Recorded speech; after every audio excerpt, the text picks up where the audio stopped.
Kia ora tātou. Welcome to this council meeting, which is the hearing for the draft long-term plan. We have got two submitters. And I'll now turn my microphone on. We have apologies from Councillor Vandervis for lateness and from Councillor Moon, who was absent on council business until lunchtime. I'll move from the chair that those apologies be accepted. Second to Councillor Staines. All those in favour, please say aye. Aye. Against? Carried. I shall also move from the chair that the agenda as published be confirmed. Second to Councillor Staines.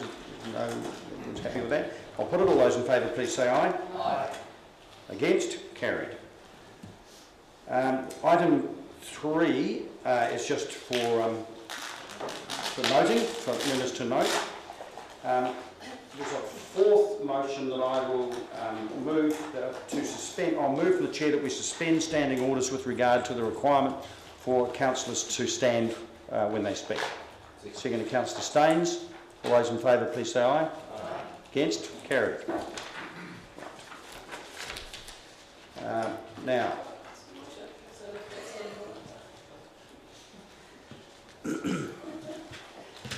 never one to complicate things, are we? Isn't it without the leave of the meeting? I'm happy to take a resolution from you, Councillor Wilson, that we suspend the standing order that electronic devices are not to be used during council meetings. And in fact, if they weren't to be used, we wouldn't be able to have this meeting, as a matter of fact. Second to Councillor Lord. All those in favour, please say aye. Aye. Against? Carried. Now, we may have to amend, obviously, standing orders in that case. Report from late submissions report. Wendy.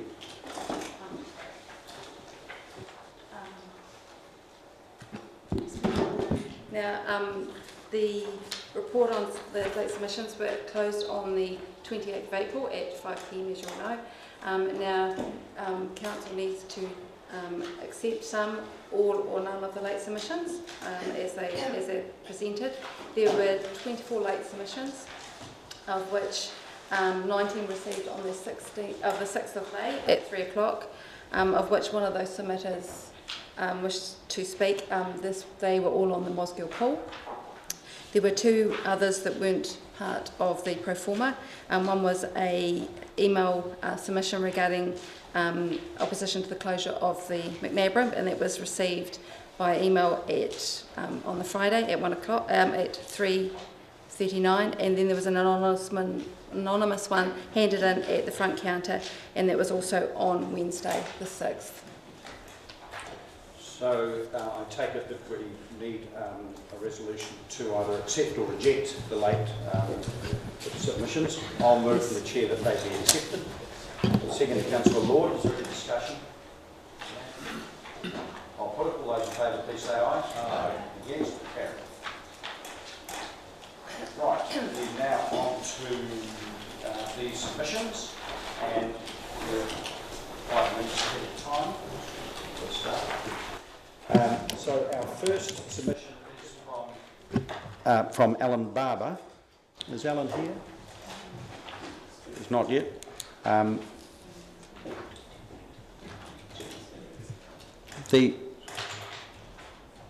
the second submission is by Norton Barker, and he's not here yet either. So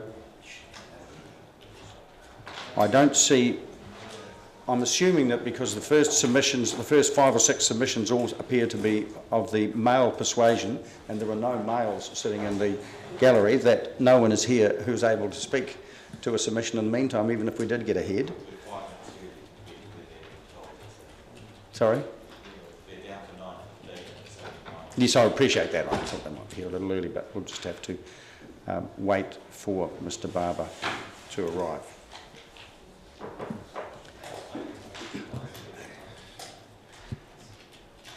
In the meantime, can I extend the congratulations of the council to Councillor Calvert on the achievement of a new grandchild, as I understand it, last week.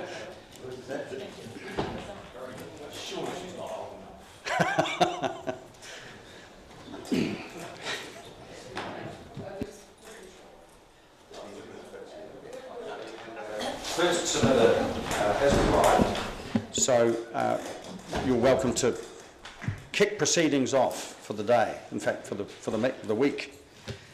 So this is the second submission, councillors, Norcombe Barker of Larnac Castle.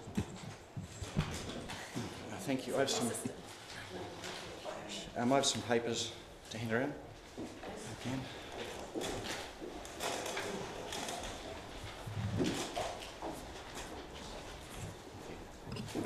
I'm Norcombe Barker, a director of Larnac Castle Limited. And Larnac Castle is a tourist venture and accommodation venture. We also have 3 different types of accommodation, and we also do functions, and we have 86 staff. As pointed out in our submission, we are concerned about the lack of focus on tourism. We note that the minutes of the meeting of the Finance Committee on the 4th of May, $313,000 was not spent.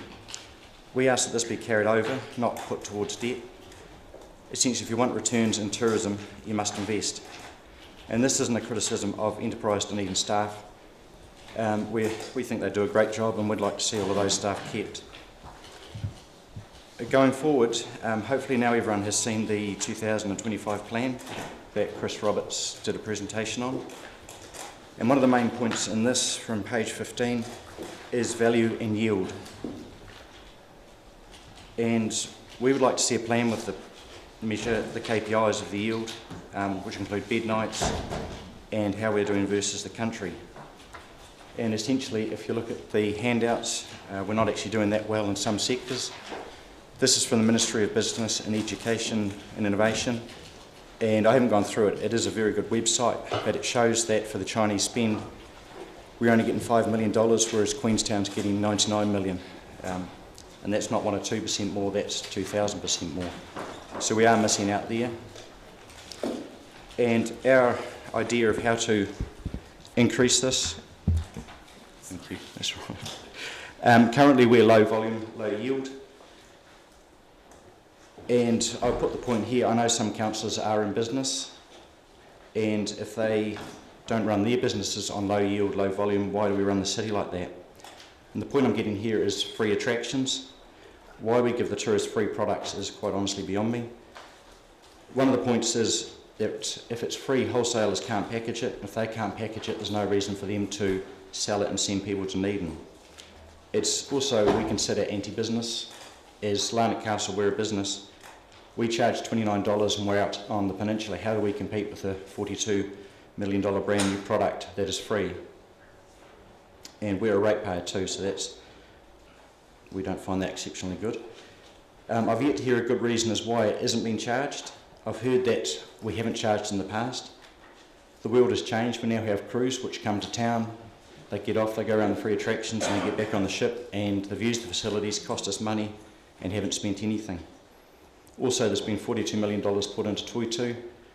That's changed. There's been money put into the museum, money put into the art gallery. We've heard it's too difficult for staff. Personally, I don't wear that argument. Imagine if we took that attitude at the castle and said, you know, if you don't feel comfortable charging, don't. We wouldn't last a week. And I also think the councillor's charge is doing what is best for the city, not what is easiest for the staff. The technology is there to charge just tourists, not locals, of using the library card. Also, if it's anti-business, you won't see firms like Ngātahu or Real Journeys come to town to invest in our city.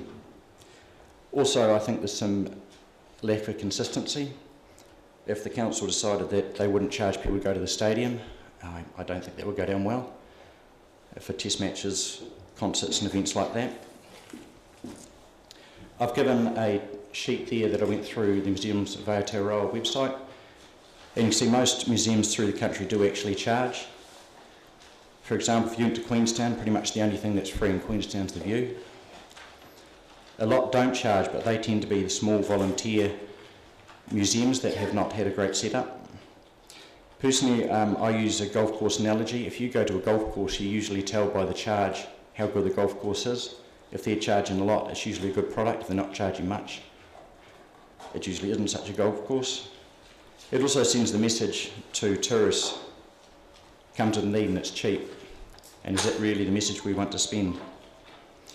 In Atlantic Council's opinion is doing nothing is making the decision to say no to the future of tourism.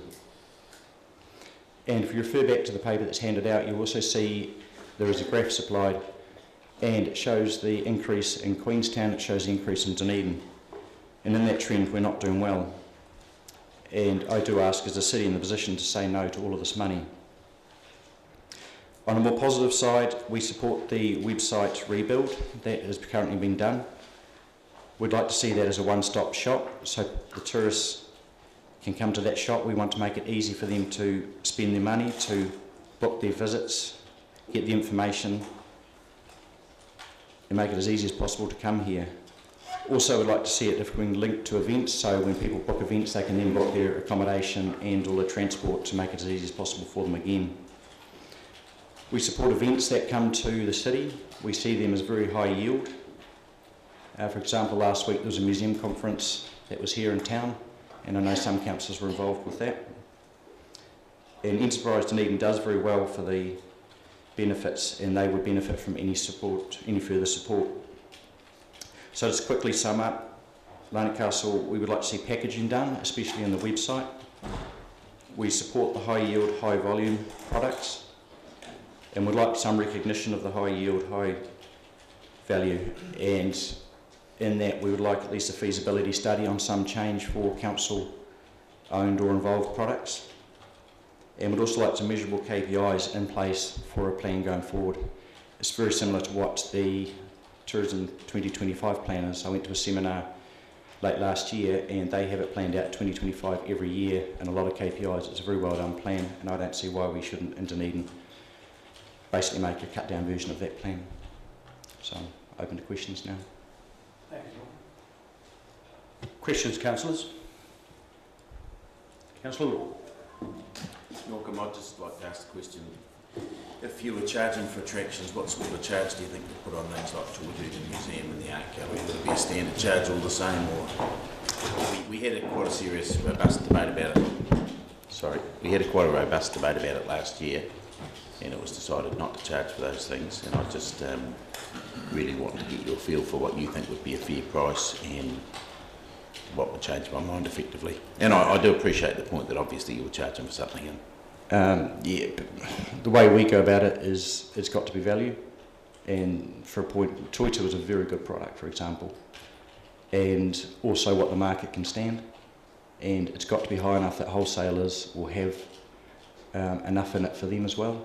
If it's a very low charge, say $5, they're not going to bother with it because it's not worth their time. We're $29 going up to $30 next year.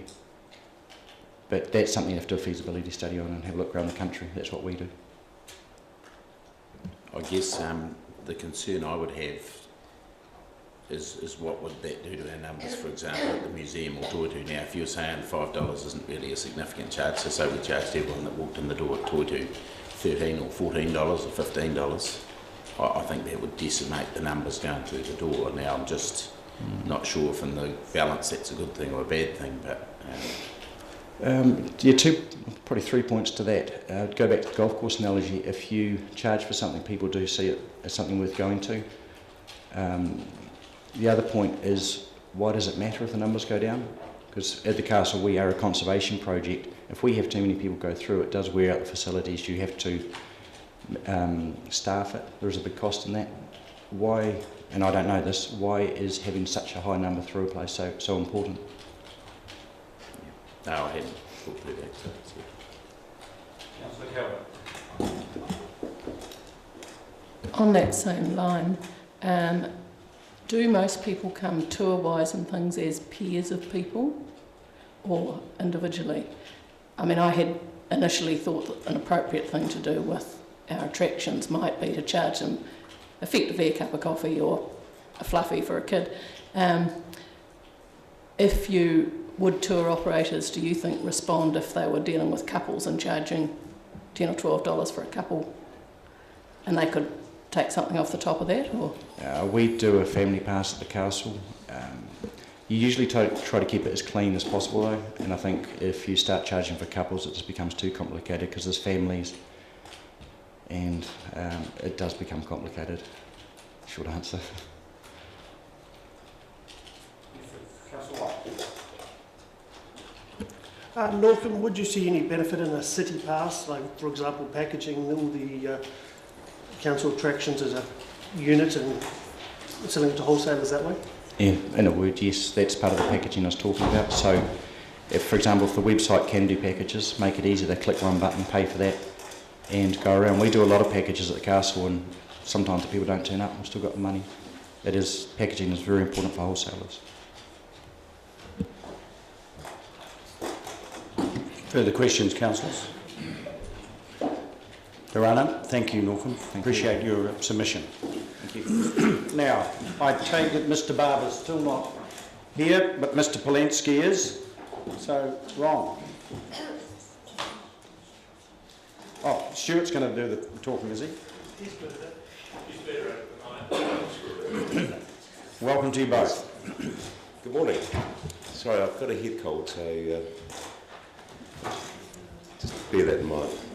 Look, thank you for the opportunity for us to appear before you today. I appreciate that it wasn't really necessary, but we feel we should make ourselves available to answer any questions councillors may have, and to add emphasis to the value we place on the support we received from the Dunedin City Council. I'd like to say to you all that we appreciate the support and assistance of both the governance and management sides of the council, and in the latter, we especially welcome the ready willingness of Rhonda Abercrombie and City Property and Rebecca Williams and her team. The hall has been operating at the railway station since 1999, and in that time has established itself as a national memory house for all that has been achieved in New Zealand sport. And this is increasingly acknowledged throughout New Zealand. People achieve great things on sporting stages throughout the world, whatever the sport may be, but it is in Dunedin that their deeds are remembered and perpetuated. We don't just run what is in effect a sports museum. We continue to liaise with people who have been inducted, and our most recent were two of the most celebrated sports people in their time, Barbara Kendall and Stacey Jones. Our inductions continue to form part of the annual Hellberg Awards dinner, and this gains national television coverage. This year, the Hall of Fame segment was accompanied by specially shot footage of the hall's interior and the exterior of the station.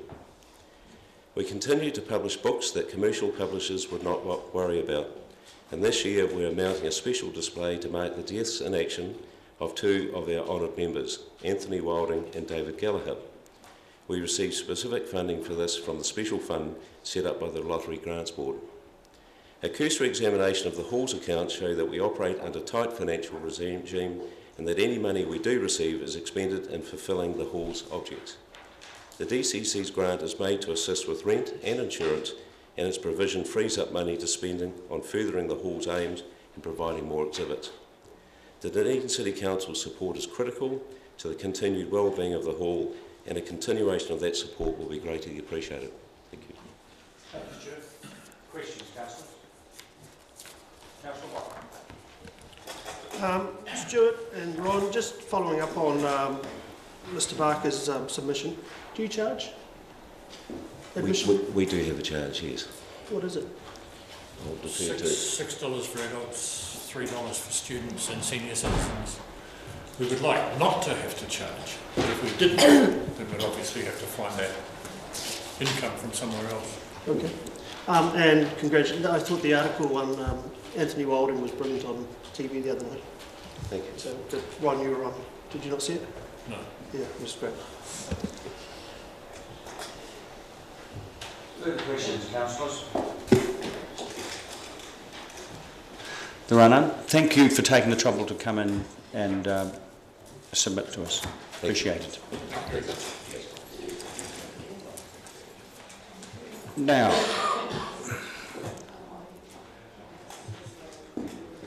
Mr. Barber, I take it Mr. Barber's still not here? And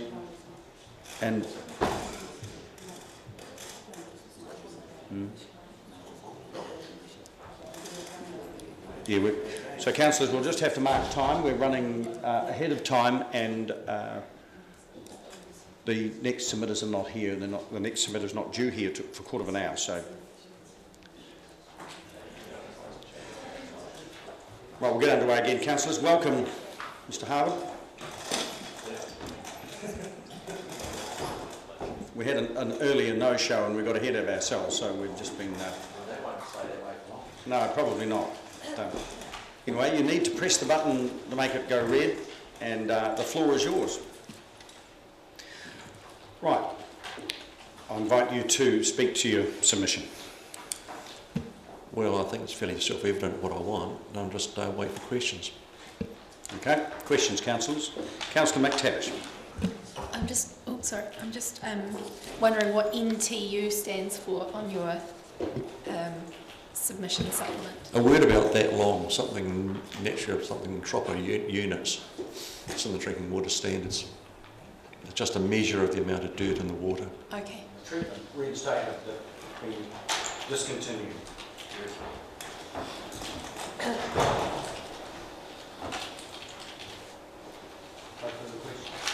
Everyone absorbed in.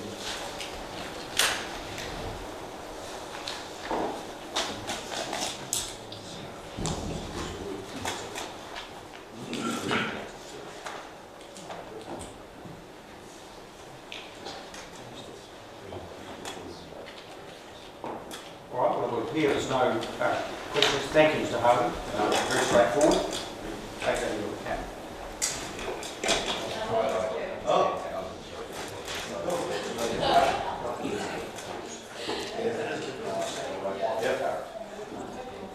Welcome, Mr. Davis. We're slightly ahead of ourselves, so we can have you in the hot seat immediately. So the floor is yours. Thank you. Thank you. This is the 10 o'clock submission, John Davis, councillors. Yeah, thank you. Catching breath, those stairs, yeah. John Davis, Secretary, Armine League. Hopefully this is the League's last appearance on the restoration of the Armine Pilot's Wharf. We've been coming to you since, I think this will be the 5th time. We're very close to final presentation to Council, seeking your approval. Just this morning, yet another email, maybe another pothole in the road to restoration, but we're very close. So really all we ask is once we've done the deed and completed the wharf, that the city include it in their assets and allow for ongoing maintenance. The point worth considering is the response received in the 2011-12 draft annual plan, and I quote, "The Council intends to develop a harbour plan and will consider facilities, including this one, as part of that plan." There was also talk of a working party. I'm not sure if that's actually happened yet. Just as a wee aside, my mother kept a scrapbook of everything in the paper regarding Narromina and Port Chalmers, and I wish I'd carried on doing it myself. But I think there's one councillor around the table who remembers 1989, when the city were promised 20% shareholding in Port Otago. How good would that be now for us? I think Regional Council have had something like 134 million from the port company to date. 20% of that would be quite nice, and I'll tell you, you'd all enjoy it, and so would the harbour facilities. But I've got 3 wee quotes here. Oh, he is here. Is he here? No, he might not be. I'll look around. Yes, he is. Councillor Benson Pope said yesterday, this was in the paper on September 89, Councillor Benson Pope said yesterday he was irritated by the cynical manipulation of the City Council by the board, and that would be the Harbour Board. They wanted our support for quick registration of the port company, they got it, but the trade-off was the transfer of shares to the city. And now when it comes down to doing it, they're refusing. They're changing the ground rules, he said. And another one was from, where were we? The Chief Executive at the time, Merv Montague. The Dunedin City Council is most disappointed in the attitude of the Harbour Board. For some time now, the Harbour Board has agreed with the principle that shares would pass to the Dunedin City to compensate for the extra financial burden the city will have when it inherits some Harbour Board operations. When it came to the crunch, however, the Harbour Board, to our surprise, refused to honour that commitment. And there's a few more in there, but wonderful reading, and unfortunately we know what happened. Regional Council got the lot, and just for your info, I'm going to front up before the regional council on Wednesday. I hate to think what the response is going to be, but we'll fly the flag and say, you own the port company. How about putting in a bit of pressure or dipping into the 134 million? That's where we are at the moment, and hopefully you'll get something very soon. You happy to take some questions? Oh yeah, definitely. Councillor Wilson. Thank you, John. I think I was chairing Planning and Environment when you got that letter in 2012 suggesting that we were going to have a joint committee. My understanding is that we couldn't get that the support for a joint committee From the regional council. I may be wrong, and that may well have changed now. But if you are doing submissions, can I suggest that you, that be part of your submission next week, that you encourage them to consider that? And what were we calling it? A working party, I think, way back then, or just a harbour plan? Well, yeah, it was, and because the interface is, Yeah. it's very difficult when you've got an interface that goes across. That yeah. I'm sure the current chair, who has shown a huge interest in the past on this topic, as you have said, would be happy to encourage that.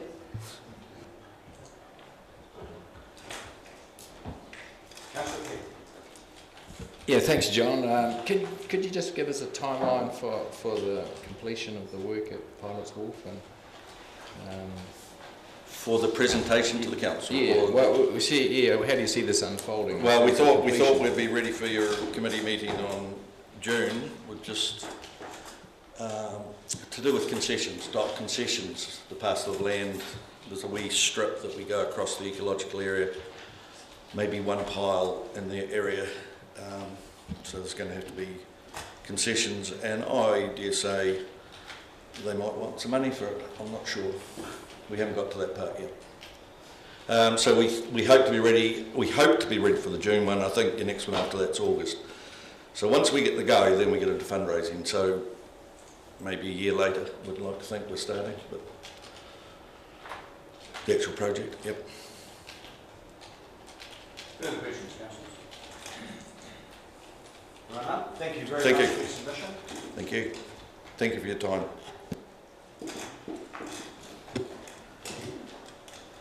Mr. Sinclair.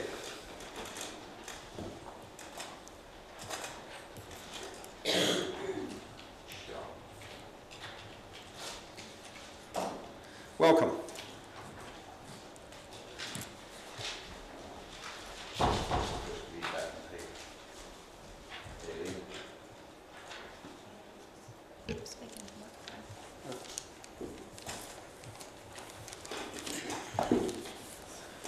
Yeah, Len Sinclair from Riccarton Road, my school. I sent in a wee piece about the widening of Riccarton Road. In 1974, when the banks on the Silver Stream were built, I told the engineers to put the bank back another 10 metres. But they reckon it was the biggest flood they'd ever seen. After the 1980 flood,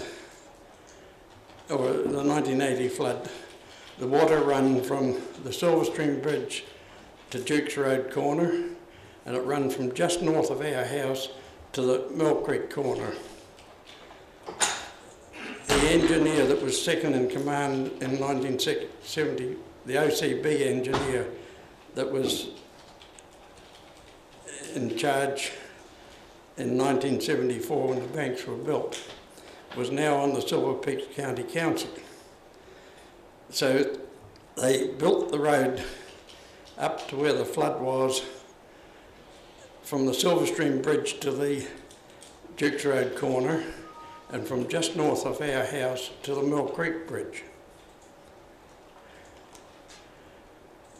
The DCC permitted houses to be built on the north side of Riccarton Road and the east side of Duke's Road. These were flooded in 2006. The one just round the corner on Duke's Road was up to the floorboards in 1980, and in 19 in 2006 it had 15 inches, 45 centimetres, whatever it is, up the walls. As far as culverts go, these block up with the debris, so ridiculous talking about putting culverts in. The best solution would be to lower the road to the old tar seal just between the Silverstream Bridge and the airport shed, lower it to the old tar seal, lower it a further 6 inches or 15 centimetres, and put concrete in. So what you're effectively proposing is that we lower the road and have it almost like a ford, but not at flood levels, but I mean, so the water would just go over there. You don't think a good series of culverts and keeping the road at the same height would work? The Otago Regional Council spent $360,000 shifting the bank back and removing all the shelter belts and shed and fences on the between Rickerton Road and Dukes Road because it impeded the flow of water, and then they were going to put a bank round to stop the water getting in there. They came up with the idea of a sway, or swale or whatever you call it, from the overflow just south of Gordon Road, and it was going to cross Rickerton Road with a metre culvert, but they hadn't found out about putting a sway on the bottom side of Rickerton Road either. Now, a culvert in a flood, it brings down a lot of rubbish, and what happens? A stick goes across, and then all the grass or rushes or leaves and stuff build up and block it. So you've still got a bank. And the idea of it being concrete would just mean you wouldn't have to reseal it every time the water goes over it. Why would you have to seal it? No, I'm just saying if it was concrete, you wouldn't have to seal it. No. If it was just seal, you'd lose the tyre seal every time you had a flood. I talked to the chap on the south side of Rickerton Road, and he said nobody wants the water on their place. And I said, yeah, but would you prefer it to go down beside the Silverstream Bank, all out round your house and everywhere? And he's agreed.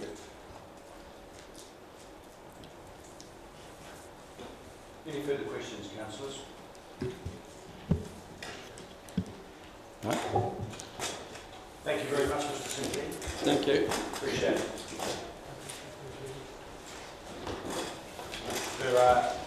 There are no further submitters here at the moment, and I note. Okay, councillors, we have a quorum. We will get underway again, and can I invite Ms. Gibb up? We're running a bit ahead of time.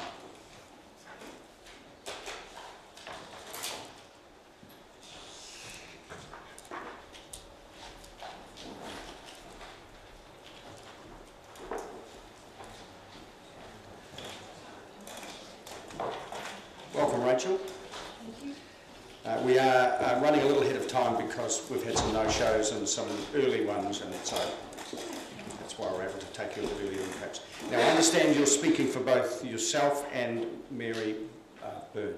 That's correct, and I was... Now, you need to press the button. That one? That Yes. one? Okay, now you can hear me.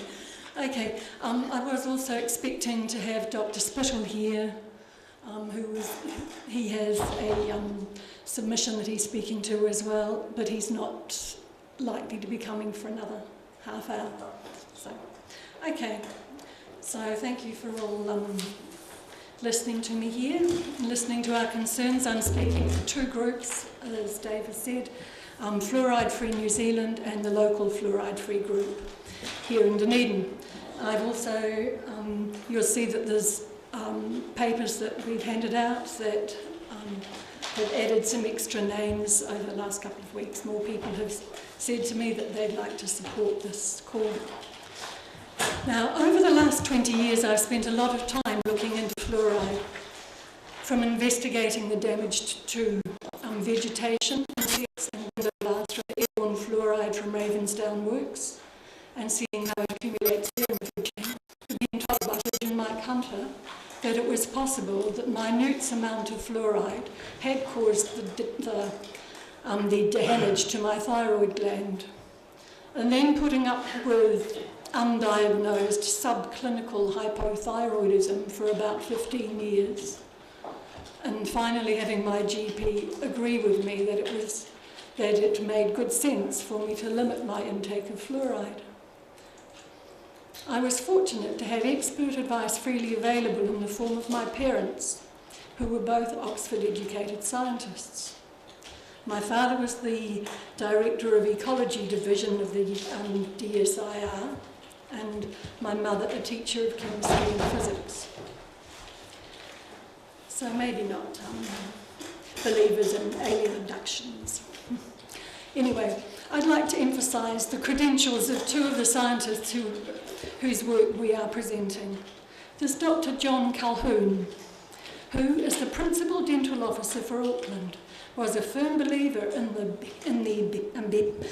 benefits of fluoridation, and as an Auckland City Councillor, he was instrumental in persuading that city to add fluoride to its water, only to find, after much study and a world tour aimed at finding good studies to support the practice, that he had in fact been mistaken, that the studies were critically flawed, and that the decline in tooth decay was happening irrespective of fluoridation, that it was in fact creating tooth damage in the form of fluorosis rather than preventing it.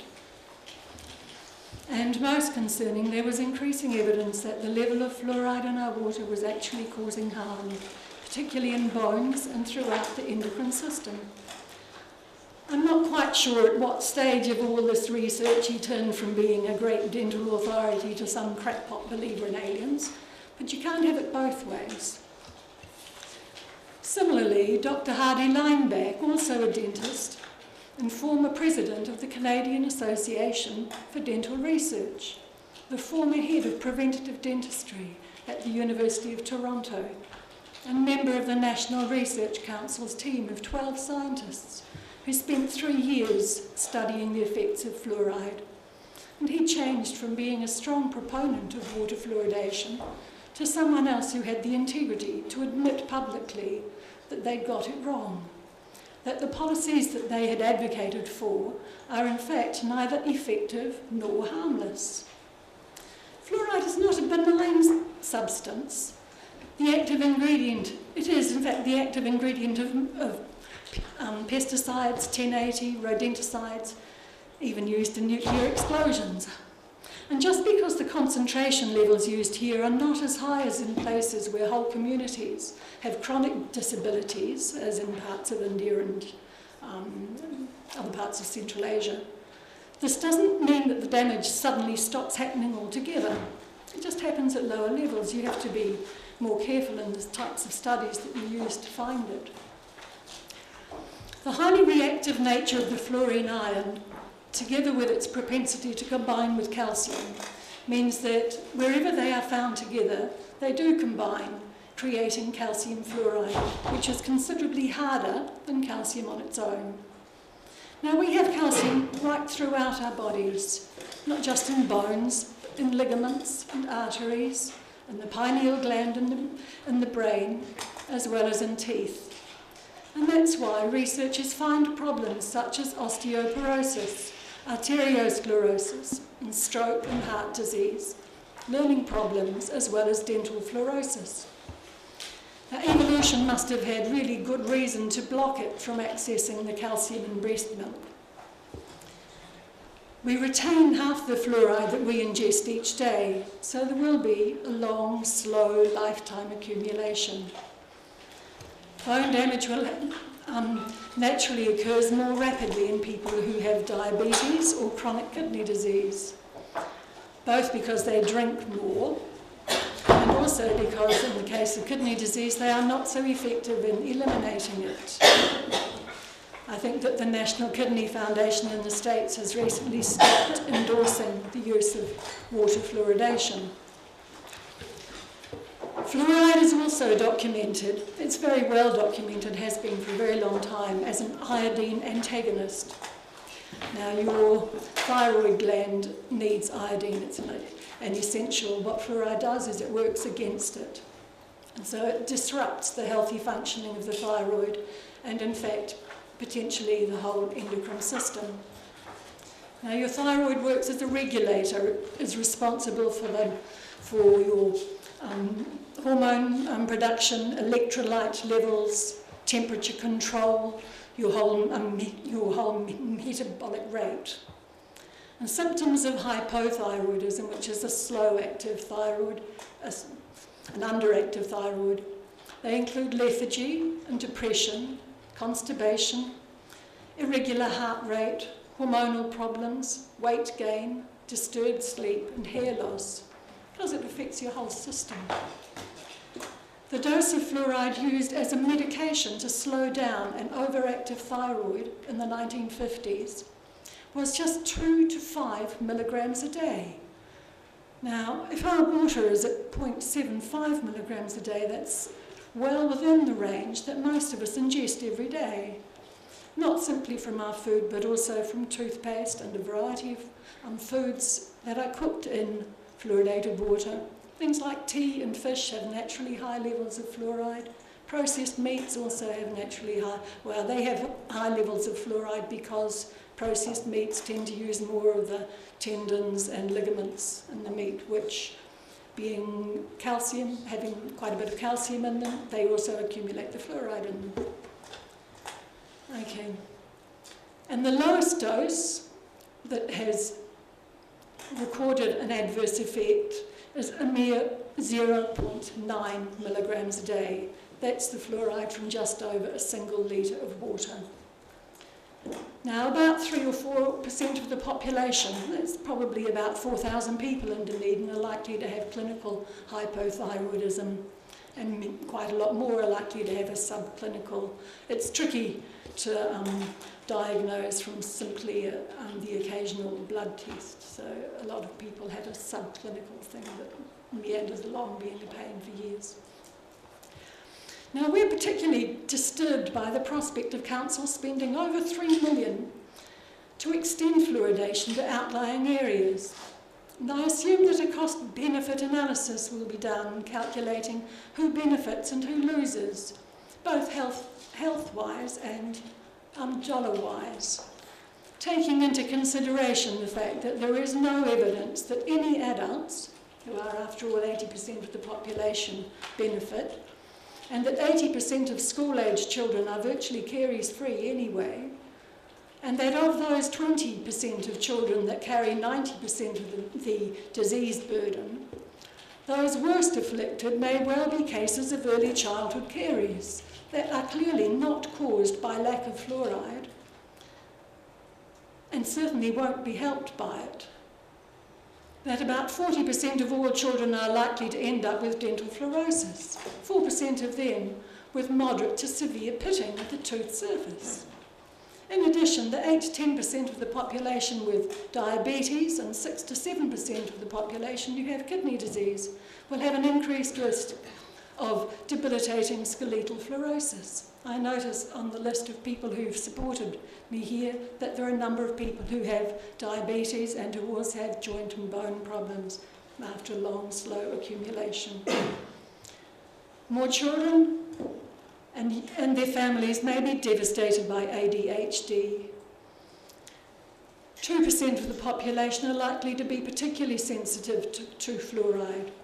And you may well see a 30% increase in rates of hypothyroidism, as shown in the recent study that I have included in my submission.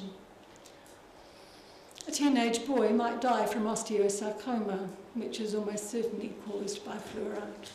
It's rare, but there are about 6 or 7 teenage boys die in New Zealand each year from it. And all for the faint possibility that a very few children might have one less filling. It seems like You're asking for unquestioning martyrdom by large numbers of your citizens. And what on earth is wrong with setting up a program that effectively targets the people who actually need it? To me, it seems that we're stuck with this bizarre situation where you as a council have taken over the responsibility for the health of everyone in the city, from pregnant women and premature babies to centenarians, who have the whole spectrum of different sensitivities and underlying conditions, and doling out random doses of medication with no warnings, safety margins, or medical supervision. At least in the United States, the CDC, the Centre for Disease Control, they do warn people not to mix infant formula with fluoridated water. We don't really have that here. So please take the trouble to read these submissions thoroughly, and we urge you to take the precautionary approach and leave that responsibility for people's health in the hands of each family with their own chosen health professionals. And lastly, I'd like to mention that just a few weeks ago, the United States Department of Health and Human Services made the announcement that all fluoridated water supplies should lower the maximum concentration to 0.7 parts per million from the current range of 0.7 to 1.2 parts per million, and this is lower than Dunedin's current level. Okay. Well, that's about all I want to say, but I'm Thank you. Are you happy to take questions? Yes, absolutely. Questions, councillors? No? There are none. Thank you very much for your submission. No questions.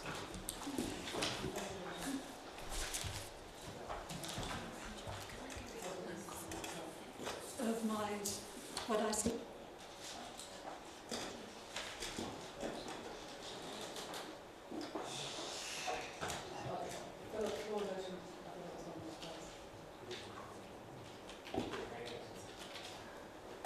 I think you could put that down to the thoroughness of your presentation. I think you could put that down to the thoroughness of your presentation. Mr. Dowson.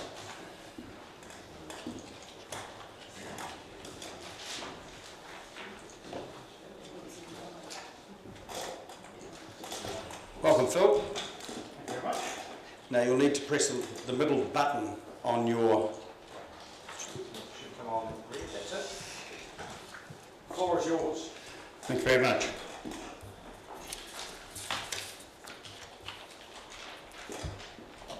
The city's best museum continues to receive accolades from all quarters, and it is a comfortable and energetic space in which to spend quality time. Another award was bestowed last Thursday at the museum's Aotearoa annual conference. The Journey of the Otago's was joint win of the Best Museum Project, a project to which the Settlers Association provided financial support. There was also another award in which the museum became a finalist. Didn't win, but became a finalist, and that was the exhibition Dunedin's Great War.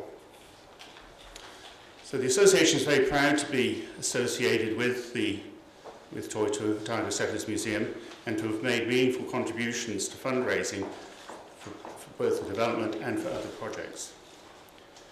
The OSA has previously submitted in support of the aspirational annual target of 180,000 visitors to the museum a year. Little did we think that this number would be exceeded within the first 6 months of the museum opening. And visitation in this current year is heading beyond 290,000. The OSA believes a relevant performance measure in excess of 250,000 visitors per year should be set, along with the measure of greater than 120 per year for the number of special exhibitions, public programs and events. We're confident that the museum will continue to achieve these measures in the future. Operational funding must reflect the world-class museum that's been established. The museum staff now has the additional challenge of the management of the Chinese garden and increasing its visitation. The association fully supported this reorganisation as there is potential for real synergy and improved visitor experience in the historic precinct in the city. However, it's clear that with the visitation increasing by more than 50%, the staff is stretched, and the OSA is concerned that without a review of staffing levels, both the visitors and the standard management will suffer. We urge the Council to undertake an urgent review of full-time equivalent staff number. The museum cannot afford to lose key staff and burnout, and for visitors to experience the consequences. It's pleasing to see on page 9 of the capital expenditure programme early recognition that mechanical plant and IT equipment in the redevelopment will need to be kept up to a high standard and eventually replaced when it reaches the end of its economic life. Also on page 9, provision has been made for acquisitions and minor capital works. The OSA strongly supports these provisions. It's pleasing to see the director of the Otago Museum continuing a regular dialogue with Toitū Otago Settlers Museum with a view to collaboration rather than competition. Both museums are very strong in their collections and main areas of interest. There is so much scope that it should never be necessary for exhibitions and programs to overlap. However, there are opportunities for complementary exhibitions and programs coordinated to give a wider appreciation of the subject. This approach will enhance the concept of Dunedin having a museum cluster and being a destination for history and heritage. There are some further matters on which we wish to support. Emphasise again the importance of the annual acquisitions budget being available to respond quickly to opportunities to purchase important collection items. Museum staff is currently identifying gaps in the collection and will need to call upon that budget from time to time. In the future, funding may be requested to strengthen the promotion of the museum cluster in order to increase visitor numbers to Dunedin. And future funding might also be requested to provide further professional advice and support for the smaller museums in the cluster. So thank you again for your time, and I'm happy to answer any questions. Thank you, Phil. Councillor Wilson. Thanks, Phil. One of the issues that you didn't tick or comment on, and that's fine, is the idea of a bridge or new cycle development, cycleway bridge over the harbour side, right beside the Chinese gardens. Does the Settlers Association have any thoughts about that as an investment? No, we haven't considered that in the association. That's okay. Thank you. Councillor Thompson. Phil, you've suggested that the increased numbers of people coming through needs to be reflected in additional staffing. It's not clear to me where you see those additional staffing needs as lying. And just perhaps if I can clarify where the question's coming from. I suppose in my mind I say, well, if you're creating an exhibition, there's the same amount of work in creating that exhibition, whether there's one person or 100,000 people walking past it. So where's the need that you're seeing? Thank you, Mr. Chair. Obviously there are some things which some staff positions which do not need to increase because of the extra visitation, but it's important that the interaction between the visitors and the museum staff is able to happen, and particularly archives. There's increasing pressure on the archives for people coming in and inquiring, and also just general questions and managing the greater numbers going through the museum. So the association hasn't formed a view on what that increase is, but we're very sure that there does need to be an increase in certain areas, and hence the request for a review of the full-time equivalent staff numbers. Councillor Zed. Phil, we had a previous submitter mention that, in his view, that the city should be taking a more commercial approach to some of their attractions, and the Toitū Otago Settlers Museum was mentioned. What are your thoughts with regards to the possibility of charging for entry, and also your views on having goals that, once again, this submitter suggested were unnecessary with regard just to increasing the numbers for the sake of increasing numbers, and the fact that they're also competing with other attractions in the city that do have to pay. You got a view on that at all? Of course, Mr. Chair, the museum did used to charge for entry, and council decided to remove those charges for a more consistent approach. And the association, whilst being a little bit hesitant about agreeing, did eventually agree. We did promote the membership of the association as having the benefit of free entry to the museum. Obviously, with free entry to all, then that benefit was removed. However, we believe that free entry is the right approach. There is scope, obviously, for specific exhibitions that incur additional costs on the museum to have an entry charge. The big advantage of having no entry fee is that people can pop into the museum just for half an hour even. The museum's too big to see in one visit, so I think it's good that people can be encouraged to make multiple visits and perhaps just focus on a particular part of the museum at each visit and really enjoy that rather than feeling they have to rush through and see everything because they paid for it. So the association's of the view that the free entry should continue,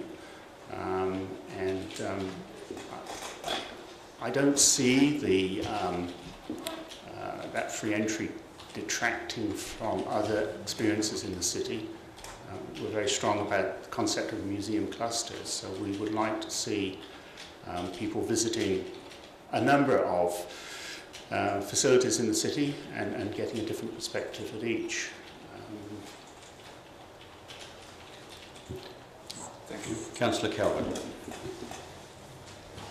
A follow-up to that question, the suggestion made earlier partly had, I think, two bits. One of them was for Dunedin city people to not be charged, and that there's mechanisms reasonably easily to allow Dunedin city people who are already paying for it to pop in and pop out.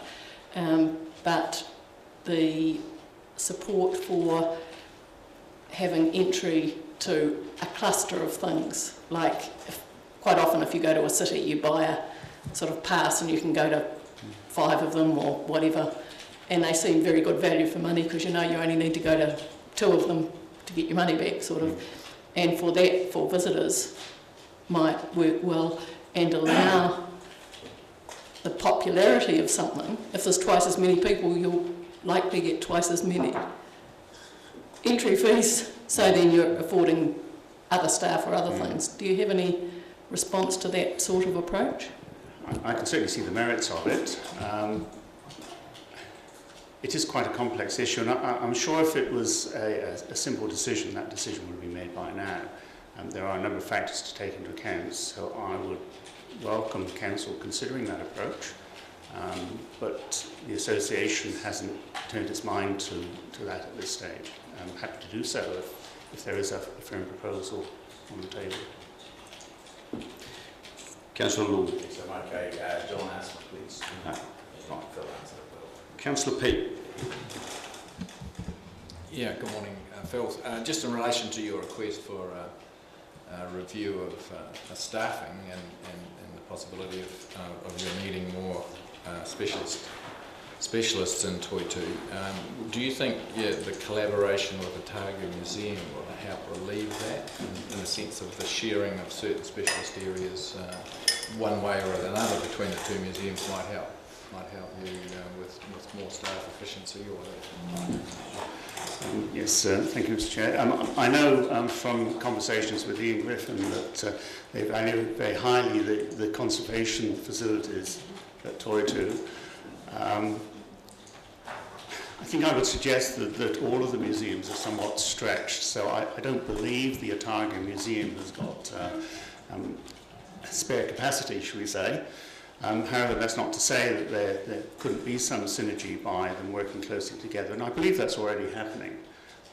There is a very good relationship between the Otago Museum and Toitu, so I would see those opportunities being explored. I think it's still essential that that FTE review is done. Thank you, it's good to hear. Councillor Hawkins. Thank you. Thanks, Phil. The point you're making about future funding potentially to strengthen the promotion of the museum cluster, just wanted to know if you had, if the Settlers Association had any specific ideas as to what you think that might look like. Is it simply, in your view, a question of marketing and promotion, whether that's online or print media, or is it infrastructural in terms of transport links connecting our museums, the Otago Museum and Toitu aren't neighbours by any stretch, and in an ageing demographic, those mobility issues do present themselves. So I just wondered what it looks like in your view, that potential future funding.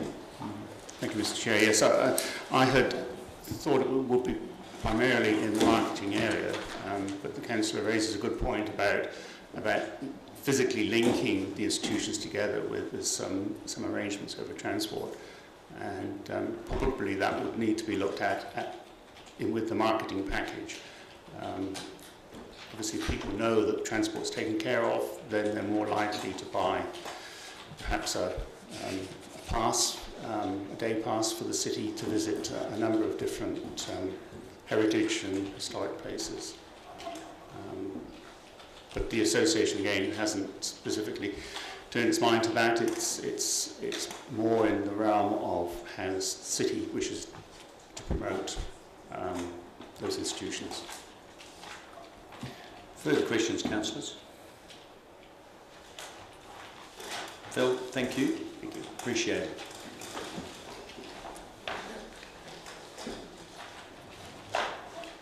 Dr. Spittle.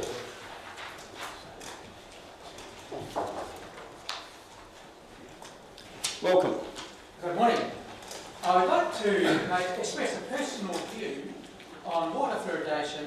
Can you press the middle button? We've got a new system. My apologies. You actually have to interact with it to make it work. Sorry. Thank you. I'd like to express a personal view on water fluoridation, and I'm not making this submission on behalf of any society or group. My qualifications are that I'm a graduate of the University of Otago Medical School, have taken an interest in fluoride for 27 years, have attended 10 international conferences on fluoride, have authored a book on fluoride toxicity, and have authored or co-authored 30 articles or editorials on fluoride. I presented evidence to the Council last year that fluoride can be toxic to the developing brain. This remains a concern.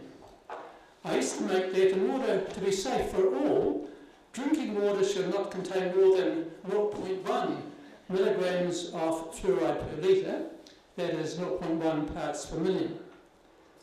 I note that following a decision by the Dunedin City Council on the 14th of May 2013 to lower the amount of fluoride in the main city water supply from 0.85 to 0.75 milligrams per litre, there was a comment that it was a case of a couple of councillors running a bit scared.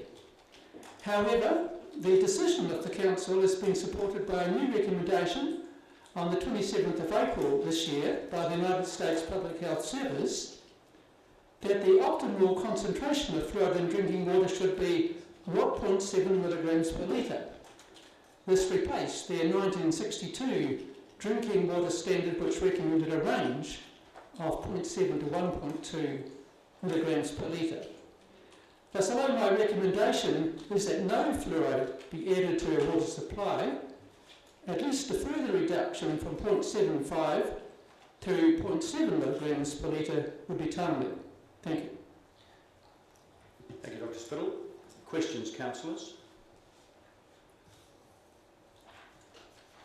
There are no questions. You'll be aware that we've had a very comprehensive submission prior to you on the same subject. Thank you. Thank you, Dr. Spittle. Now, there are no further submitters present. What happened to John Moyle? Councillors, we'll get underway again. As predicted, our submitter is somewhat early, Mr. Willis. Sorry to interrupt a cup of tea.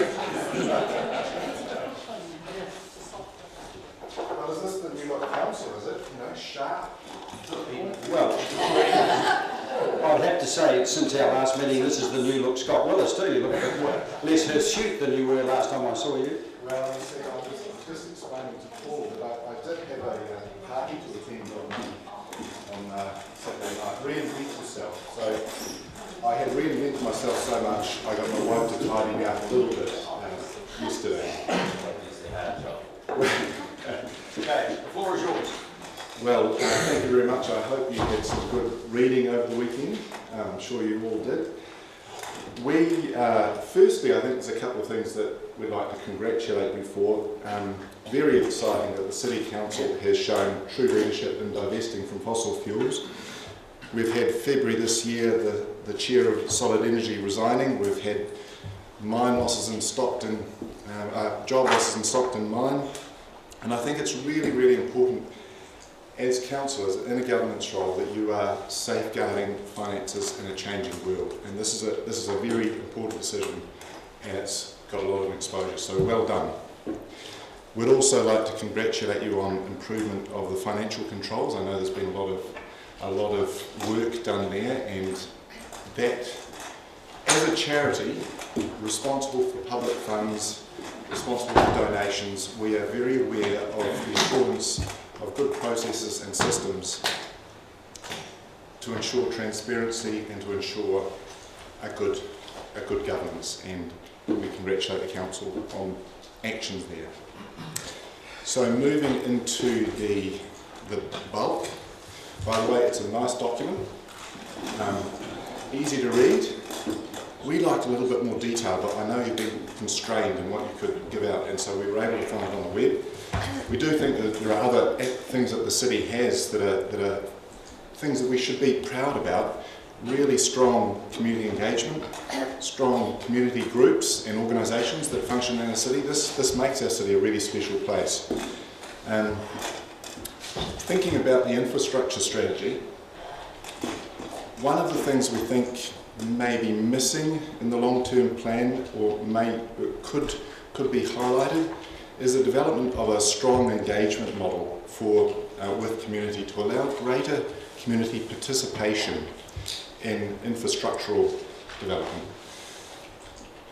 This is particularly important. It's been highlighted by NIWA in a world where we have sea level rise. We know where we're locked into for 2050, and we have engaged communities and people who want to participate in making the right decisions.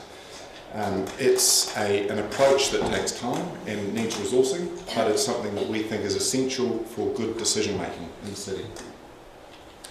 And we've got a little idea there around Three Waters, which is, this is a very small idea, but it's an interesting one. You've got a great mechanism here. You've got the targeted rate for warm Dunedin, warm homes.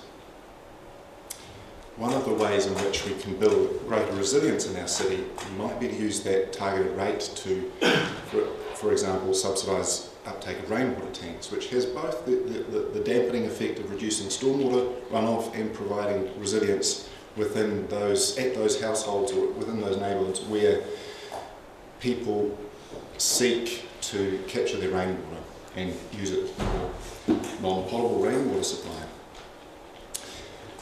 Thinking about infrastructure, we think the development of the Sustainability Audit Subcommittee is an incredibly innovative and important development for the city, and we really have given a lot of focus in our submission on ensuring that, on requesting that you use this subcommittee to review projects and expenditure. And I think it's really, really important because it's a nice way where you can have an objective view that's effectively an energy return on energy invested review. And you've got important people who are outside council who have expertise, who can help advise. So this is something that we would strongly encourage you to make use of. When you have questions or big projects or big expenditure. On the question of expenditure and rates, we understand this is a tricky area. We all want to be re-elected, that's the purpose of being a councillor, isn't it? Or maybe it's to govern us well and to provide for a good, great, small, low-carbon city. And we're getting a bit of a feeling that 3% rates increase might be a bit limiting.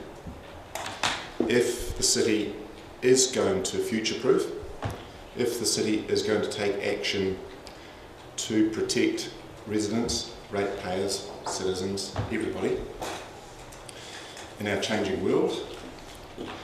So we're of the opinion that a higher rates increase may be acceptable.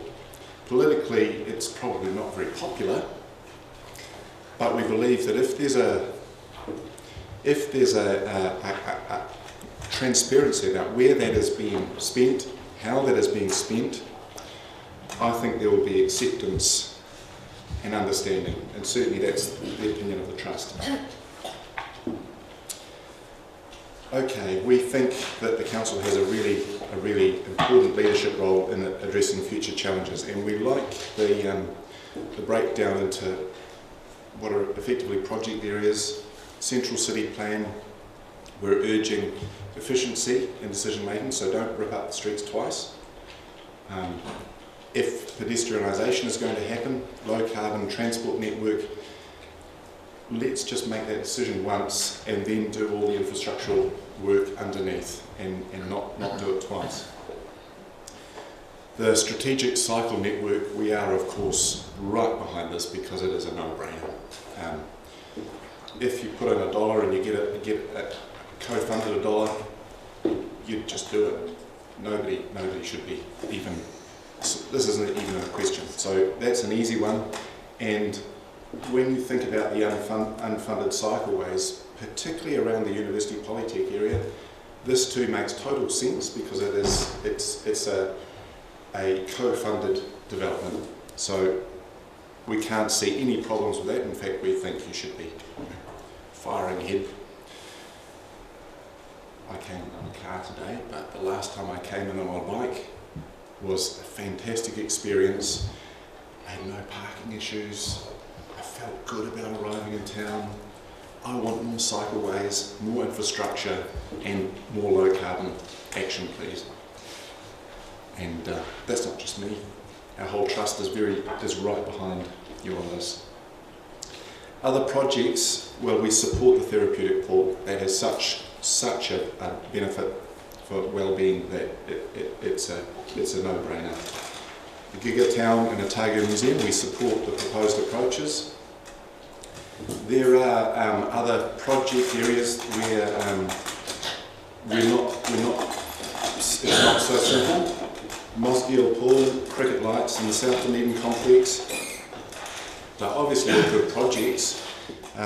We're aware of how important or how challenging the finances have been in recent times, and that perhaps it's not our area of expertise, but we think that this may be a role for the Sustainability Audit Subcommittee to assist decision making on worth of investment at this point in time. And finally, we are firmly and right behind the Cosy Homes Charitable Trust application for resourcing. As a community organisation who's been working on addressing fuel poverty since our establishment in 2008, we work on the city. We provide home performance assessments in the city and energy advice for Dunedin residents. We see an incredible value in having an umbrella organisation who is driving the work on fuel poverty and addressing fuel poverty over the next 10 years. It's bigger than a small part of that action, and it is important that operations are resourced so that the coordination can happen at a city level. And it is surprising that Dunedin is the only city, the only major centre that doesn't yet have that coordination role. So we are right behind the Cosy Homes application, and that may be next on the agenda, so I might not need to move along. Thank you very much. Questions? Yes. Councillor Watson. Thanks, Scott. I just want to ask you to, what you said, let's do cycle networks. It makes sense, we're getting co-funding. Yet that's exactly what I think the Mosgiel Tari community will tell us this afternoon, that they will co-fund at 50%. And I'm just wondering, given your there's one activity over another, and they're both active, keeping Dunedin healthy sort of projects, that you deal with one quite differently than the other. I've got to admit, I don't know if don't recall reading the co-funding side from Mosgiel. If there's co-funding from Mosgiel, if it's at the same level, we're supportive. Generally, we're supportive of the approach. Low carbon transport with co-funding, it just makes sense. So we wouldn't take it out. We just didn't know enough. Further question? Councillor Law. Yes, Scott, I was just wondering if you could just tell me a wee bit about the Blue Skin Resilient Communities Trust. How many people was involved in that? How many people does that represent? We have a governance body of seven trustees. We have a current staff of, we've got three staff, one full-time, two part-timers, and we've got about, it changes, but we've got about 10 volunteers who are volunteering all the time. We've got 387 subscribers to our newsletter and who participate in discussions. And we've got, which is quite important actually when you think we're about 1,000 households in the Blue Skin area. So they're not all in the Blue Skin area, but majoritarily. And I've lost count of the pro bono support that we've got, but we have support from Russell McVeigh, Footlaw, can't remember other legal support, DNVGL Energy, etc. It's tricky to. We're not an incorporated society, so we don't have members. We have a wide network rather than members. Councillor Vance. G'day, Scott. Thank you for coming today. You have said that as long as there was transparency about where and how higher rates were being spent, that higher rates might be acceptable. Did I pick that up correctly? Well, it wasn't transparency wasn't a condition. We think that higher rates might be acceptable. Higher rates might be acceptable. We think there is greater transparency in the DCC, and we're quite happy with where things are. So you're quite happy with the amount of transparency that we currently have in the hundreds of millions that are currently being spent, then you're quite happy that people know where that money's going? Yeah, pretty much. I mean, I understand how tricky governance is and how tricky it is to you can spend forever trying to explain what you're doing without actually doing anything. So it is important that the governance body, councillors, understand what's going on and that staff get on and do it. That's really important. And from what we can tell, and particularly in the long-term plan, there have been incredible improvements in the systems at council, and that is to be congratulated. So we're right behind that. Okay. As part of that transparency, do you have some idea, for instance, how much the DCC bureaucracy is costing us to run per year? Off the top of my head, no, but I need it. I think it's really important. We need to have staff who do things. Okay. And regarding the co-funding, you said you're keen on co-funding of low-carbon transport. That's a no-brainer. And that if Mosgiel Pool was co-funded, you'd be keen on that too. Is that right? We certainly would be supportive of any co-funding project. The thing that we are concerned about, I guess there's a process we think that should be gone through for all developments in climate change hotspots, developments that are significant infrastructural developments, because those infrastructural developments bring with them more business and residential developments. They lock up resources for a long time. So that's why the Sustainability Audit Subcommittee is an appropriate place to do a review of any projects of that nature. Okay, so you were for co-funding of low carbon transport and Mosgiel Pool. By implication, were you also for the co-funding, the $45 million of private sector funding that was promised for the stadium? I mean, that was a co-funding project as well. Were you also for that? I don't is that in the long-term plan? No, that's in our history of co-funding. Well, a rather unpleasant history, I would have thought. Look, I realise that you were part of previous councils and that there's been a lot of change in previous councils. We obviously weren't in favour of the lack of clarity way back when, but that's deep history. So you don't think the lack of clarity over the stadium co-funding will be the same now? No. Okay. Thank you. Councillor Hawkins. Thank you. Thanks, Scott. I'm just wondering, with regards to the central city plan, whether the trust had any view as to where would be best to put, or just best to put infrastructure around charge points for electric vehicles, be they cars or cycles or otherwise, and what we should be looking at. Well, I mean, we don't have specific locations, but we certainly have a specific desire that they are in as soon as practicable. We need one of the things, and thank you for that question because it's something I neglected to mention. The lacking part of the low carbon transport system is that we haven't got a great place to park and charge electric bikes. Most people who have electric bikes in town charge them at work.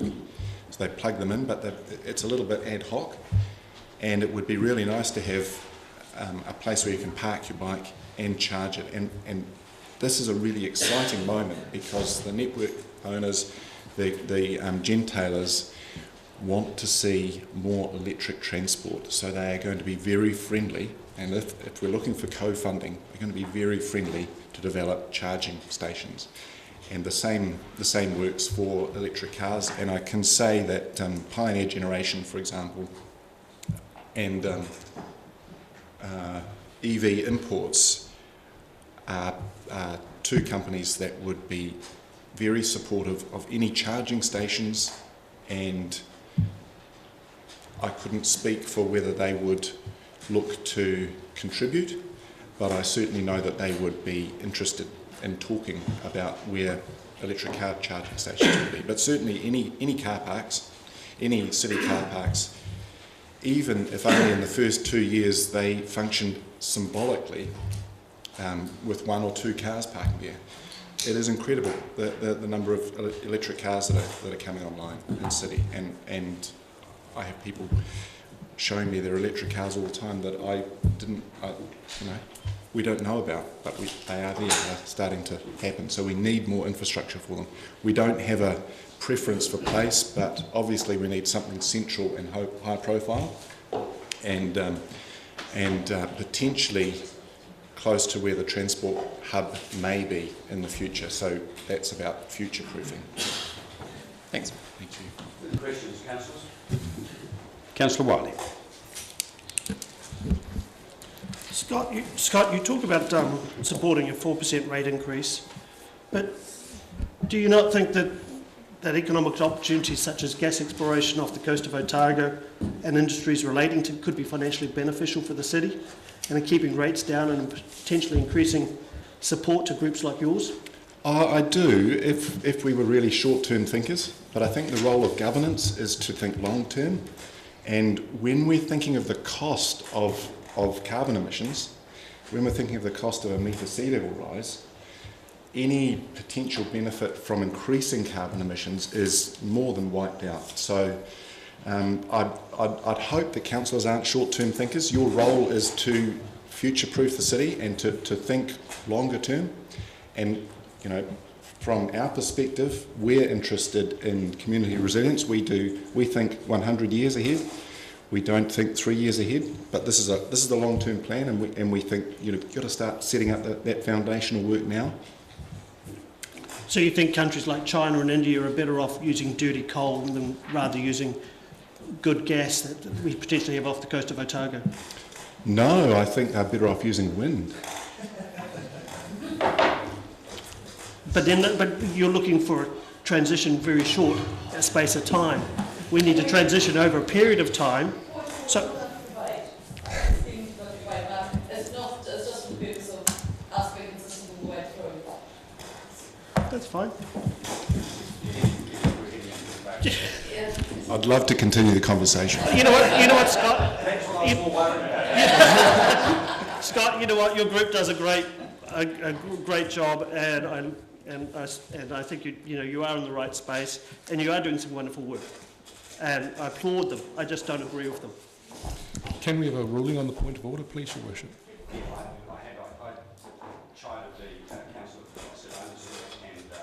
And sorry, just for my understanding, what was the point of order? The point of order was that it was off the subject of the LTT. Wasn't mentioned. I don't think we had any funding in there for China or India. So,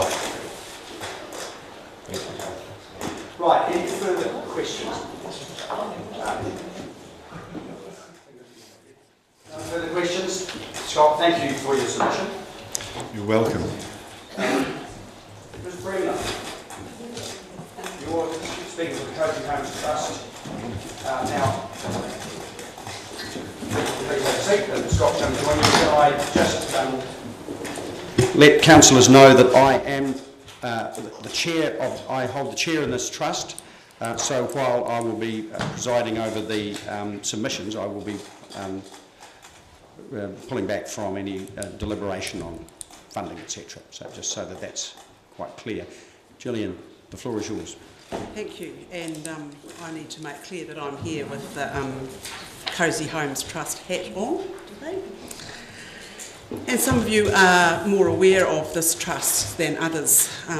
So it's a newly established, and it has the stated purpose of making every home in Dunedin warm and cosy by 2025.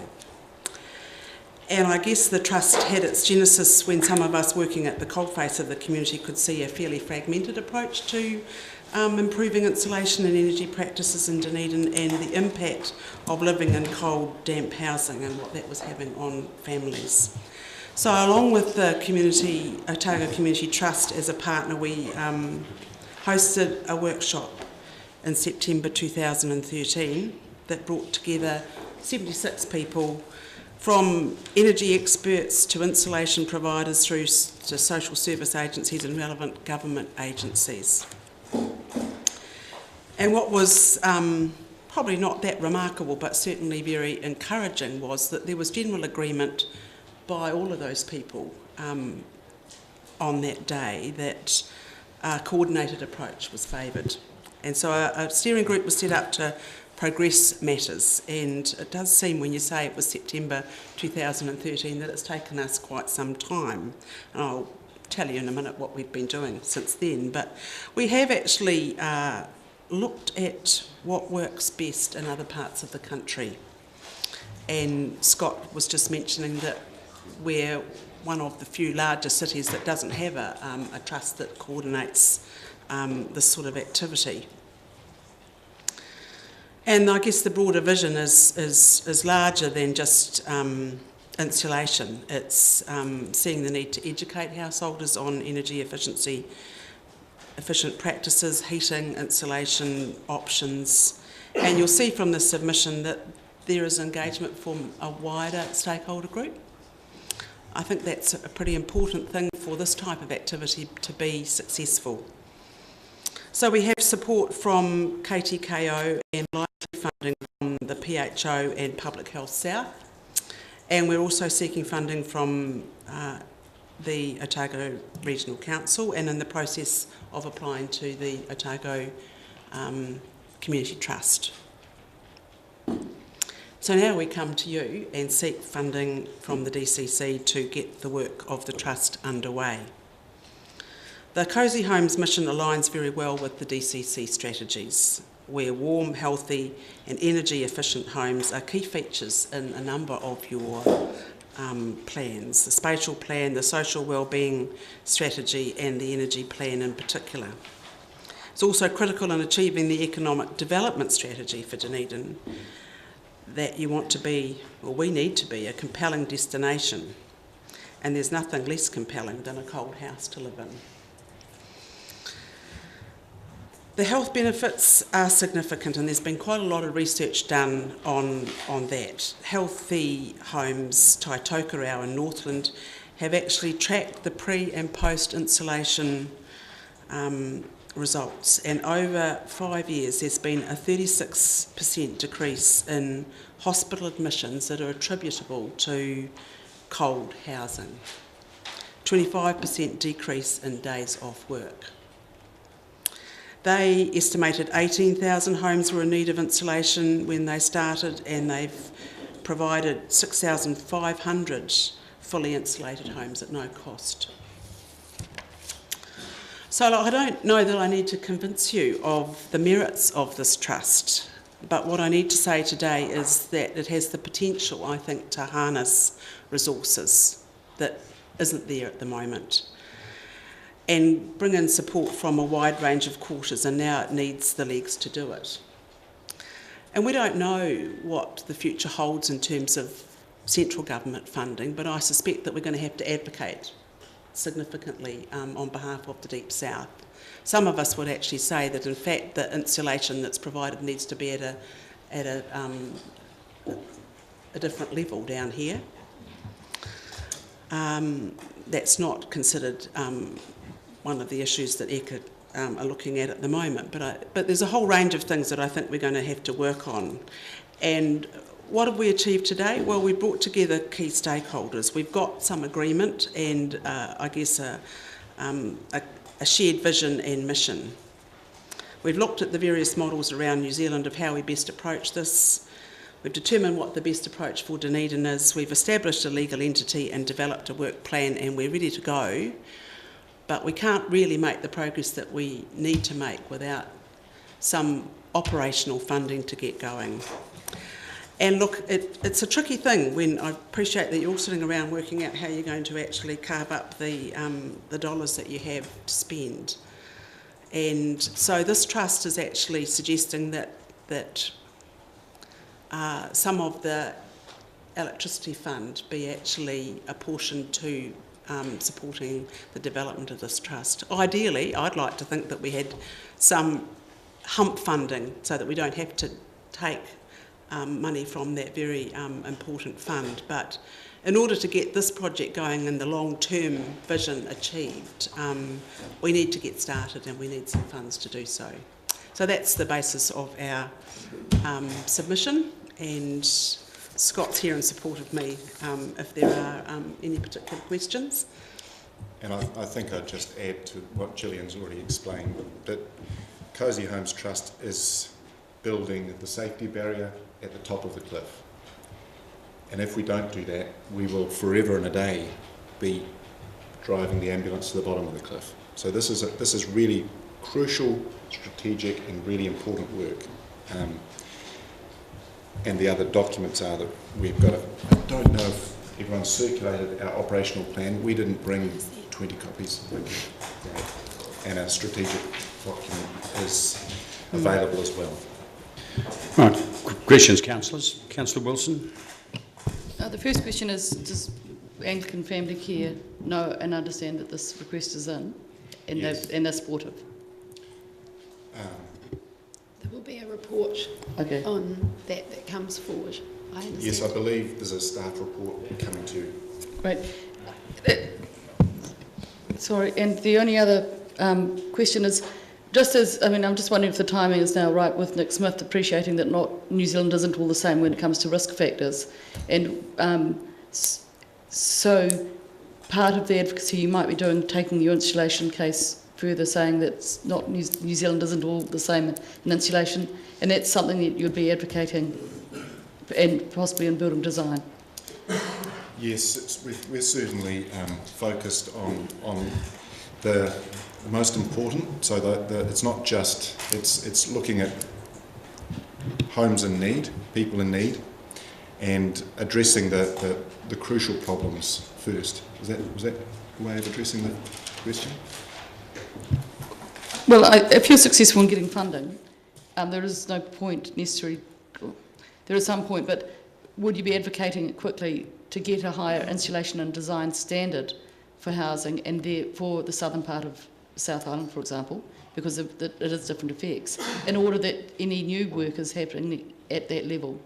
Because yes, we're sorry, Julian. We're working on the using the energy cultures measures and the basic definition of fuel poverty, which is that if you're spending 10% or more of your income on heating your home to a healthy level, you are in fuel poverty. And there are different ways to attack that. It's not simply putting in standards around insulation. It is ensuring that you are not spending that amount of money, that 10% or more of your income, on having a warm and healthy environment. And there are different pathways to get there. So it's the outcome we want rather than the output of a particular design. And the other side of that, of course, is that there's this isn't just a bunch of community-minded charities working for the benefit of our community. Well, it is, but there's also a clear economic benefit for the city in maintaining the energy dollar within the city, rather than spending our money with the gentailers or the big petrol companies. If we can spend it locally on re-insulating, double glazing, that provides money in our local economy that then gets spent, supports all the community activities that are happening, gets spent in our cafes and bars, and keeps the economy circulating locally. And this is important as well, and it's one of those things that helps deliver social well-being as well. So we shouldn't shy away from acknowledging that. Look, I think at the end of the day, the principle of actually achieving the results for Dunedin in terms of warm and cosy homes, we probably don't want to be seen as a advocacy and lobby group. We actually want to be seen as a trust that actually makes things happen on the ground. I think the broader advocacy in relation to your particular question is something that I think if we've got a person employed that can get on and get the basis of the fund of the trust operating, then some of us who've got some broader aspirations might be able to attend to those aspects as well. But I think principally the education of people in terms of energy efficiency and having their homes less drafty and good insulation in place through a coordinated effort is probably the stronger imperative at this point. Gillian, you mentioned the statistics, and one was 25% reduction in the number of days off work. Are those statistics across the population of the area, or are they related to the houses that have been upgraded and are now cosy homes? That was very specifically to the Taitokerau in Northland, specifically to the homes. I don't know how they actually assessed that particular information, but that was certainly the Chief Executive of Taitokerau, PHO, provided us with those statistics. So it was specific to the gathering of statistics of pre and post installation.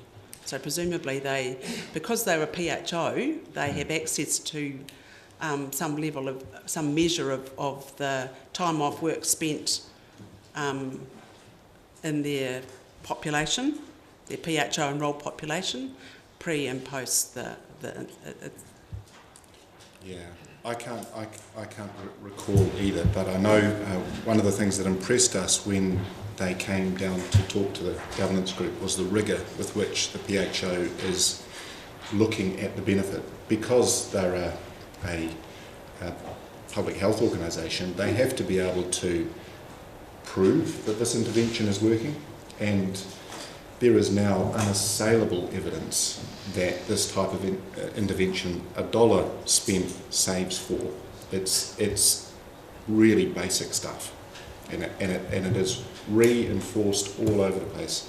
Philippa Howden Chapman's latest report is very, very clear on this, and it's a nice summary document. And I think that's what's actually meant that they can actually attract significant dollars to their project to make it happen. Just the interest for me in those statistics is just the extent of economic benefit that could flow by moving our work towards cosier homes faster. So I'd be interested if there was more information, or if we could get some better idea, because I think it adds to our case for channeling more funds into that area. I'm sure we could probably provide you, we're in contact with Taitokerau, provide you with a bit more detail about that, Chris. Thank you. Councillor Calvert. I can see advocacy's a big role that you're not wanting to really get into, but to actually provide cosier homes for people, there's 2 issues that I notice have been sort of barriers of recent times. One of them is the idea of having a system where financially you have to have an approved person putting it in, and therefore the cost isn't any cheaper putting it in than it would have been if you've got your uncle to put it in and you got the actual insulation for free. Do you know what I'm on about here? That so is that once somebody's installing it, compared with, if a builder's building your house, he just puts it in on the way past. If you have to pay an approved installer, then the total cost ends up more. And so as an advocacy thing, that seems to me something worth advocating. And the second thing that I think is probably getting in the way, potentially, is that you need a resource consent to put insulation in, and that, of course, is a barrier to entry. Is that something that those 2 things are those things that you become involved in, or? I'm not aware that you need a resource consent to put insulation in. Building consent. No, you don't need a building consent. Sorry, a building consent, but bad language. Sometimes you do.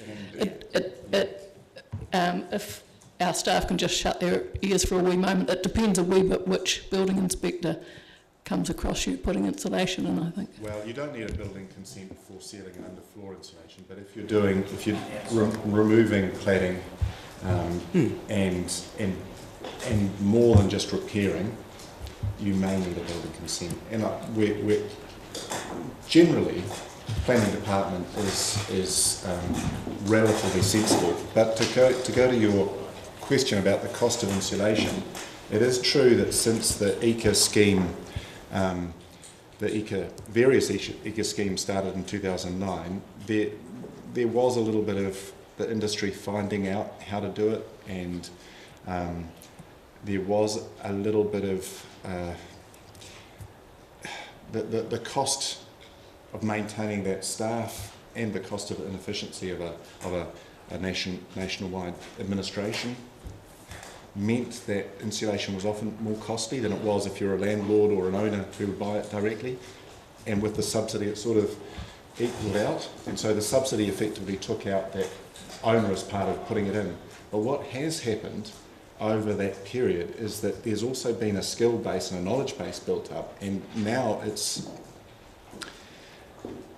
you can buy insulation and put it in, but if you get it done professionally or with someone with knowledge, you can make 20% improvement on that value of that insulation, because you haven't left gaps. You put it right to the edge. It's done properly. And often what we've seen going into homes that have been insulated, someone bought some bats or they got some cheap whatever, they are poorly performing, and that's a lack of knowledge. So part of the work is building energy literacy, building energy awareness, and we're not saying go to an insulation provider while the co-funded options exist. yes, it makes sense, but we want to make homes warm and cosy, so we don't really care how we get there. Councillor Hall. Yeah, look, my question, perhaps it's a question for staff actually, but it was that about taking 37% out of that, or 37.5% out of that other electricity fund, the consumer electricity fund. I'm just wondering if anyone knows if that's money that's spent, or is there actually a bit of a surplus there that's available to do?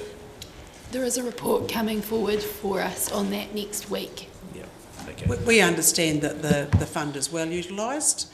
There is a small surplus for this financial year that I think is a separate thing to consider. But so definitely it will actually obviously reduce what's available to those people who need it. Yeah. Well, it does feel like robbing Peter to pay Paul. Yeah, well, it's also it's a bit like the question of give a man a fish and they eat for a day, teach a man to fish and they eat for life, and this is what this Cosy Homes is about. Councillor Hawkins. Any further questions, councillors? Councillor Hall.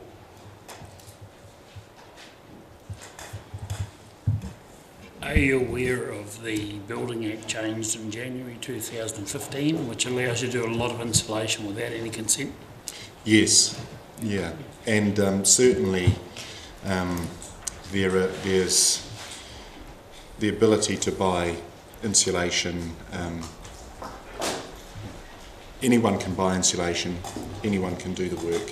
One of the important things is ensuring that people understand the different benefits of insulation and proper ways of installing it, rather than just buying it and thinking you've done it by sticking it in the wall or sticking it in the ceiling. So ensuring that there are standards and processes for people to upskill should they need it.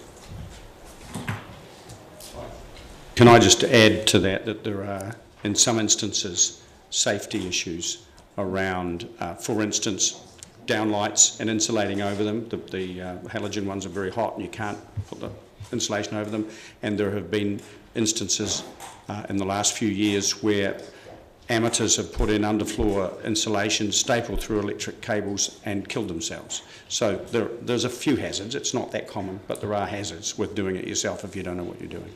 And one of the dangers is that polystyrene, for example, degrades plastic wiring. So lots of people don't know that, and unless you've got special wiring under your house, if you're sticking in polystyrene insulation, over time you will expose wires, and then a fire is quite possible.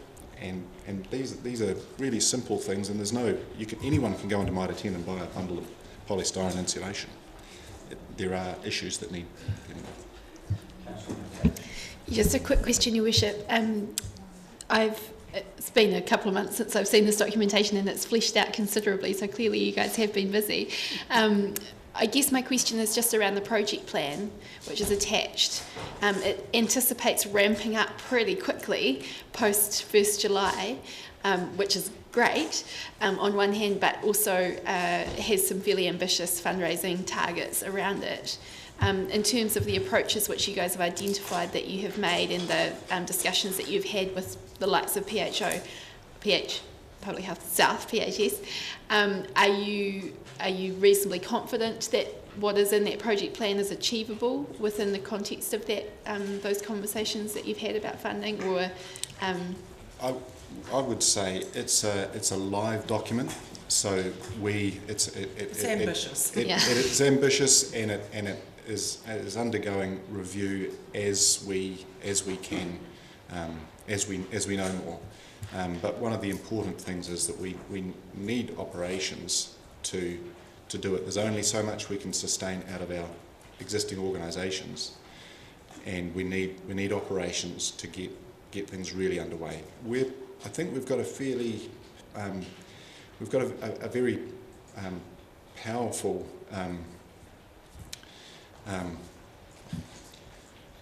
picture here, because it's been done everywhere else. So the argument is very compelling for it to be done here, particularly here, given the quality of our housing in Dunedin and Otago. And that really is just a question of catch-up for some of the other people who've been waiting for such an organisation to exist.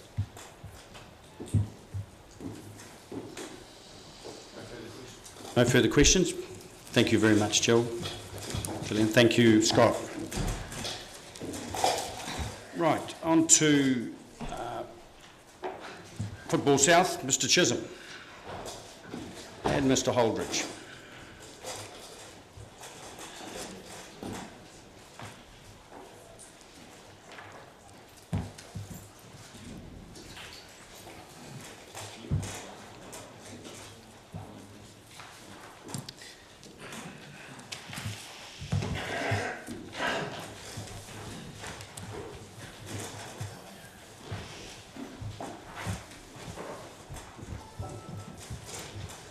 So welcome, gentlemen. You will need to share that microphone, and it's live when the red light is on. So we're in your hands. Good morning, everybody. My name's Matthew Holdridge. I'm chairman of Football South. That's a federation of New Zealand football that stretches from Timaru to Invercargill.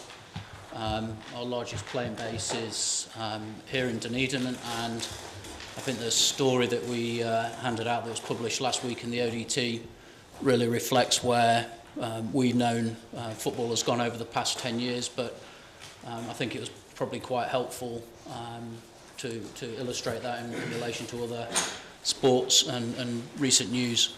We've really, football's really bucked the trend in terms of participation, and that's not just from elite, representative participation, but right from your junior 3-4-year-olds right through to senior and masters football that's played every weekend.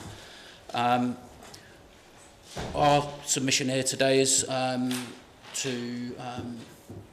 look to get our vision that we had in terms of facilities, because football's no longer a April to August sport. It's a year-round sport that's used by the whole community and played all year round. So Bill will talk a little bit more about that vision for a home of football. But it really, in terms of timing from our perspective, it's something that the Federation has considered for a few years. But the real catalyst for this was our investment in the FIFA Under-20 World Cup. We invested as a federation $125,000 to jointly with the city to bring the event, which kicks off in about 20 days now on Sunday the 31st, to this city. Part of our reason for making that investment was not just to showcase world-class football here and obviously showcase our city and the fantastic facilities we've got now, but also with an eye on the long-term future and potential investment from FIFA in its FIFA Goal project. That's a specific project and fund that globally FIFA invest in this next 4-year cycle, $900 million, and each individual project they invest in facilities all over the world is worth now $600,000, which is about 800,000 New Zealand. So they have actively been investing in other areas of New Zealand and right across the Oceania Confederation, which is made up of 11 countries, this money. So our goal and I guess our leverage and legacy from that investment is to hopefully realise that over the long term in this city. We're one of the only cities in New Zealand that has no year-round artificial football playing facilities, and hopefully we can make that a reality. Bill? Yeah, what we've done recently is, since the last time I was here, is we've gone out to our clubs, our members, and undertaken a fairly extensive consultation. We feel that looking at the concept of home football, I guess one of the things that's brought up is perhaps to taking our focus away a wee bit from Logan Park, where we've tended to focus in the past, alongside a whole lot of other sports, and we feel that perhaps we could be leading the way and maybe looking at alternative options. And one of the areas that we're looking at is Tahuna Park. I think, with the South Dunedin and the, fitting into the sort of Dunedin strategic framework in terms of spatial plans and long-term planning and so on, we can see some merit in us getting out of that probably slightly congested area down at Logan Park. It's not to say that we've given up on Logan Park completely, but we see Tahuna as a pretty exciting sort of option.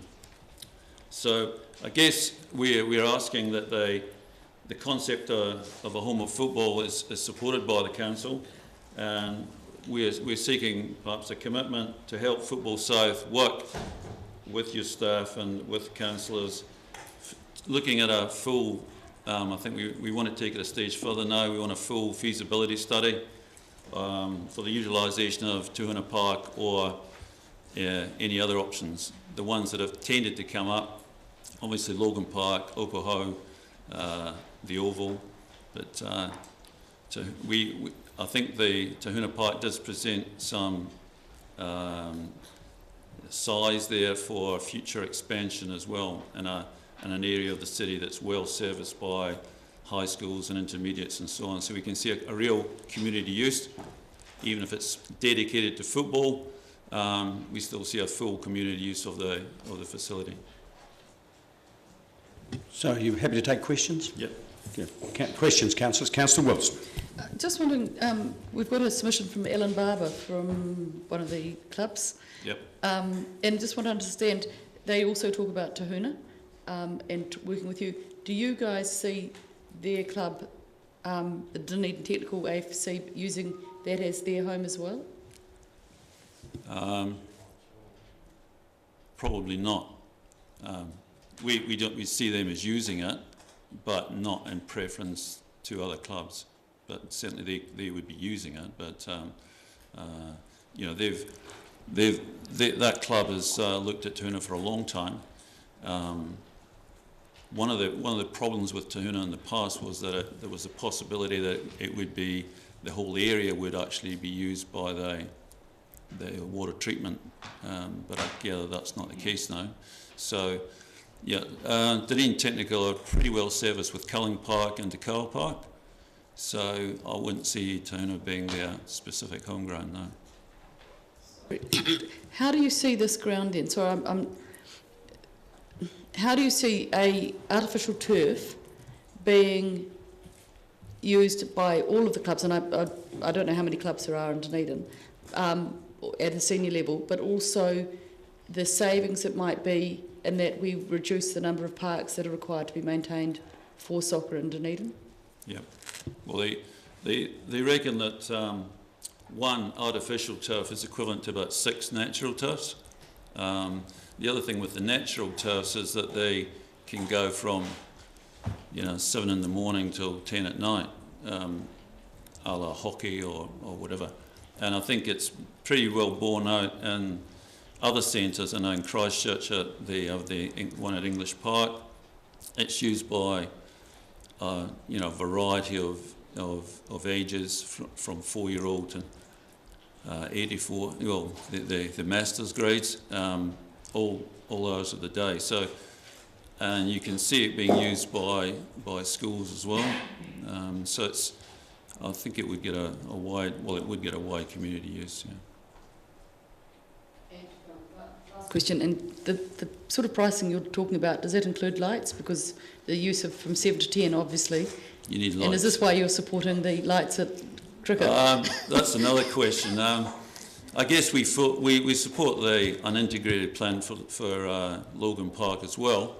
I guess if we were supporting cricket, we want some football games on there. But yeah, I think the cost down at wherever you put it is going to include lights. Yeah, and I guess that's the idea of a feasibility study, is to get a bit more meat around the costings. It could be a staged. It could go on. We want room for it to grow, and I think the original costings around the place are about $1.5 million if you just get basically a 1.5 pitches with lights. That's roughly the cost. But we don't want to necessarily limit ourselves to that. Councillor Lord. Yeah, I was interested in this FIFA Development Fund. Is that there for the taking, or how do you have to get onto that? Is it simple enough that if we can provide a ground and call it a permanent home, you guys can get the rest, or how does it work? I mean, that would obviously be a good start. I think that probably the most important thing is that we commence a feasibility study. At New Zealand Football, we've got a good working relationship. They're well aware of this vision, and they've written a letter from their CEO and their board as well, encouraging us to continue pursuing this. They've just, in fact, built their own, or in the process of building their own facility in Auckland with FIFA Goal Project. There's a ranking, once hopefully there's a commitment, there's a ranking at New Zealand Football level then to get into the FIFA Goal Project. And we're open on the 3rd of June. The CEO of New Zealand Football will be down for 2 games in the afternoon. And we're hoping that the regional FIFA development director will also come down as well and talk to us a little bit about what they do. So, what costs are involved in doing a feasibility study? Probably about 25 to 30,000. Yeah. But that, and with what FIFA are looking for, the more, if we can get a united approach, and that's what we're trying to establish with the council. Then we present a united front with the council, with New Zealand Football, then FIFA are going to they're more likely to take notice and rank us. But the more the longer we take to get our act together, then probably the further down the list we'd be. Yeah. Councillor Thompson. Just for my clarification with regard to lighting at a complex like this, it's on a different scale though, isn't it, compared to the lighting required for cricket? We're not talking about, or is it not? I don't think it would, and probably the standard for an international cricket game, we're probably not looking at that standard now. So I remember getting about 2 or 3 years ago, getting a quote from Phillips for lighting for the Caledonian ground. It was like 200,000, which is a wee bit less than what are they asking for? A couple of million. So no, it's probably not quite as high tech, but I guess it's mainly used as a training facility rather than holding, say, international games. But we'd be looking.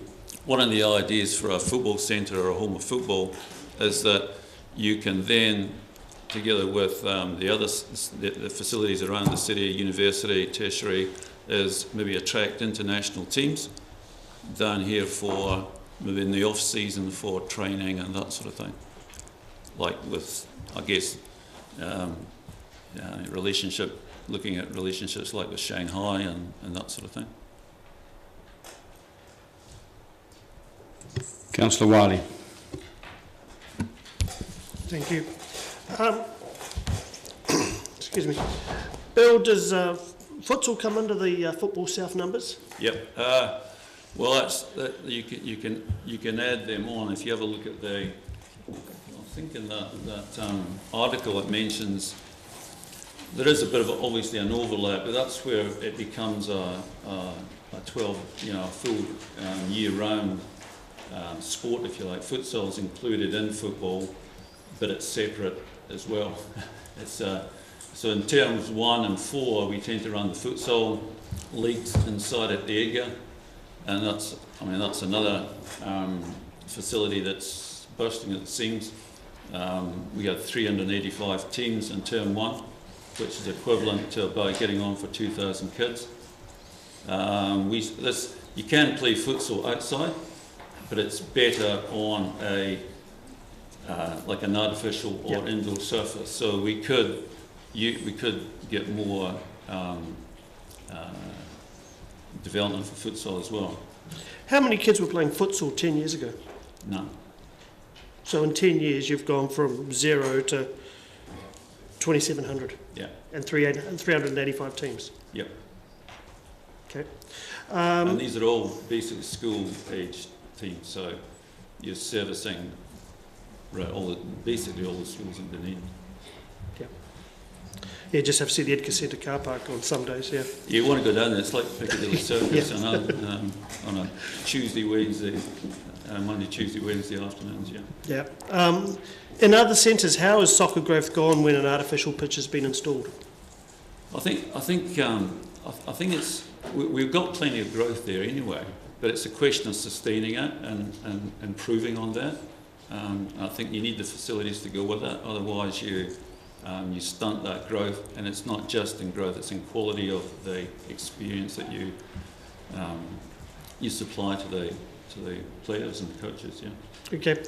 Well, sort of following up on that, when you look around especially Dunedin and soccer fields, are there some fields that really shouldn't be used?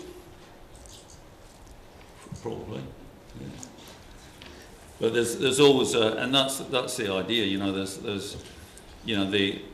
there's increasing pressure on that switch over particularly from summer, the traditional summer, to winter cricket season to the football season, and you try and take they put an artificial pitch in and the gardens there and take one out again. That puts the gardens out for best part of a couple of months. You know, it makes it difficult. The weather's been really good this year, so you know we're doing not too bad at the moment. But yeah, it's I get that there will be grounds around that are better or worse. They go from A grade down to D grade or something. So there's a number of fields where you have to wear gumboots if you're going to go and watch your kids play? Yeah. Okay. And I first understood there was FIFA money on the table back in 2010. It's always been sort of around the table, but we've just got to get our act together and really and sort of apply for it. Because that money's not going to be there forever, is it? No. And and the thing is, it's not so much whether it's there forever. FIFA, I don't know if it's going to be there forever or not, but in the foreseeable future, it's going to be there. But you're just going to get further and further down you got your Taranakis, your Hawke's Bays. There's plenty of growth around the place looking for this extra money, and we can quite easily get behind them. Yeah. Okay, thank you. Councillor Peake. Just a question about Logan Park and its unsuitability for the hub that you have a vision for. Yeah. Can you just elaborate on what the issues are there? I think the issue is there's a lot of sports trying to establish the facilities down there. I don't think it's uncertain what's going to happen with tennis courts. I mean the practice facilities for the FIFA tournament. There's 3 grounds being set aside. None of them are football grounds. They're either cricket or rugby. So doing the grounds up there for football for this World Cup means that rugby and cricket get some nice grounds out of it, but not football. We share the Cali with athletics, so that's 6 months a year in terms of priority. So we've got priority now for through to August, September, and then athletics take over. So that's another problem, I guess. So you've got hockey trying to expand. So it's not that in cricket, I guess, too. Yeah. I think the sort of other vision for football is it's not just one artificial turf like English Park in Christchurch or in Invercargill. They've already outgrown their facilities there. I think our vision that we put out to the football community was for 3 full-size pitches, 2 of which were artificial, all floodlit and dedicated year-round. So we had a good conversation with the council staff, and they were very helpful. I think their view was, well, Logan Park might be ideal from the connection with tertiary education and everything else, but sort of trying to work out, not necessarily a land grab, but trying to work out who goes where and that everybody's comfortable that football would all of a sudden have, I guess, taken so much space would be the real challenge for us, and we I guess want to try and move things along more quickly than that whole Logan Park. So we've looked at alternatives, including Tahuna. And well, I mean, would you see for major games, and you've used the stadium in the past, would you see you're still continuing to use the stadium for big games? Yeah, absolutely. Yeah, it's there. It's a great facility. Hopefully you'll all come along. You've all had your invites for this year's World Cup, and you'll all come along and watch some fantastic games. Hopefully see you there. Thank you. Further questions, councillors? Run-in? Thank you, Matthew. Thank you, Bill. Could I just one more thing? I don't know when Sport Otago are on deck, but we would certainly support the submissions made by Sport Otago, and they, particularly near the end of their submission, when they talk about the hosting in international, national, regional events, sport tourism and economic development. I think we shouldn't just be put in the sport and recreation category, we should be put in the economic development category as well. Thank you.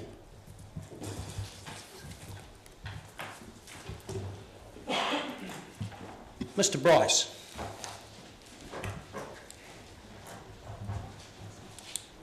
Welcome. All right. Good. I'm Stu Bryce. Oh, cool. I'm Stu Bryce from Surf Life Saving New Zealand. 10 minutes? Oh, brilliant. It was an amazing summer. It was probably one of the busiest summers we've had.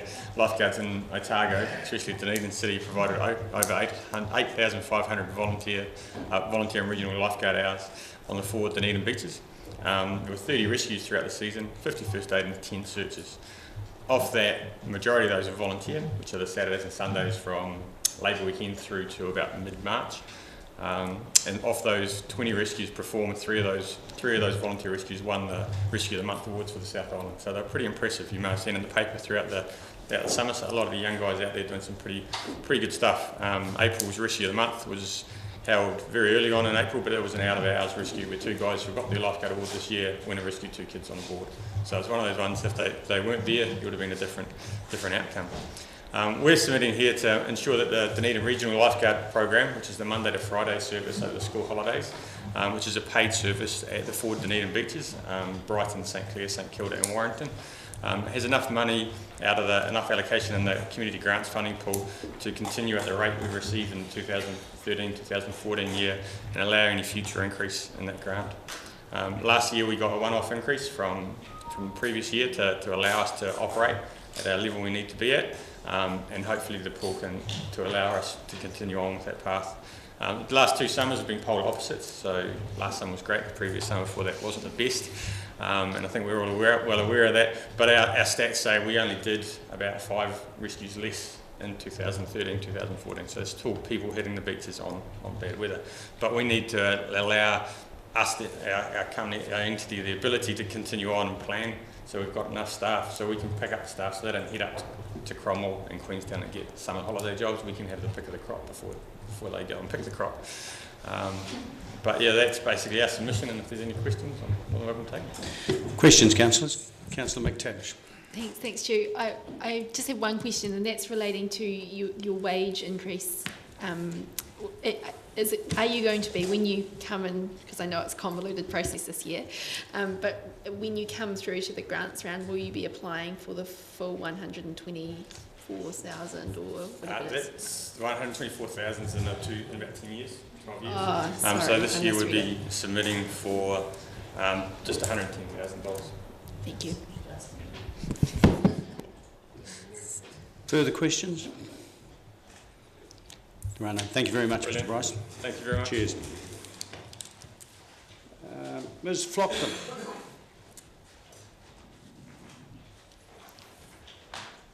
Welcome. Tēnā koutou, hello to you all. Thank you for the opportunity to present these ideas for your consideration.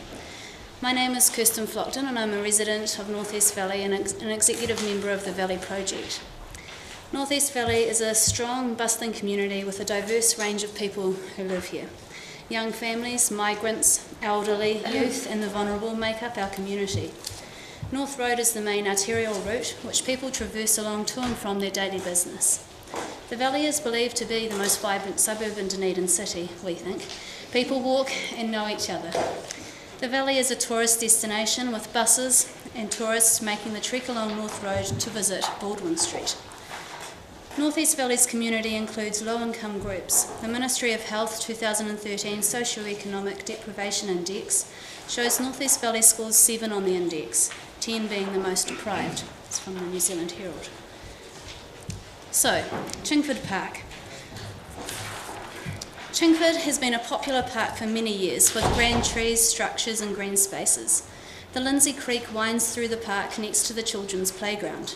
Tracks weave over the hillside through the established forest. Archery, soccer, orienteering and athletics all take place here. The park is regularly used for picnics, birthday parties and celebrations and enjoyed by young and old alike.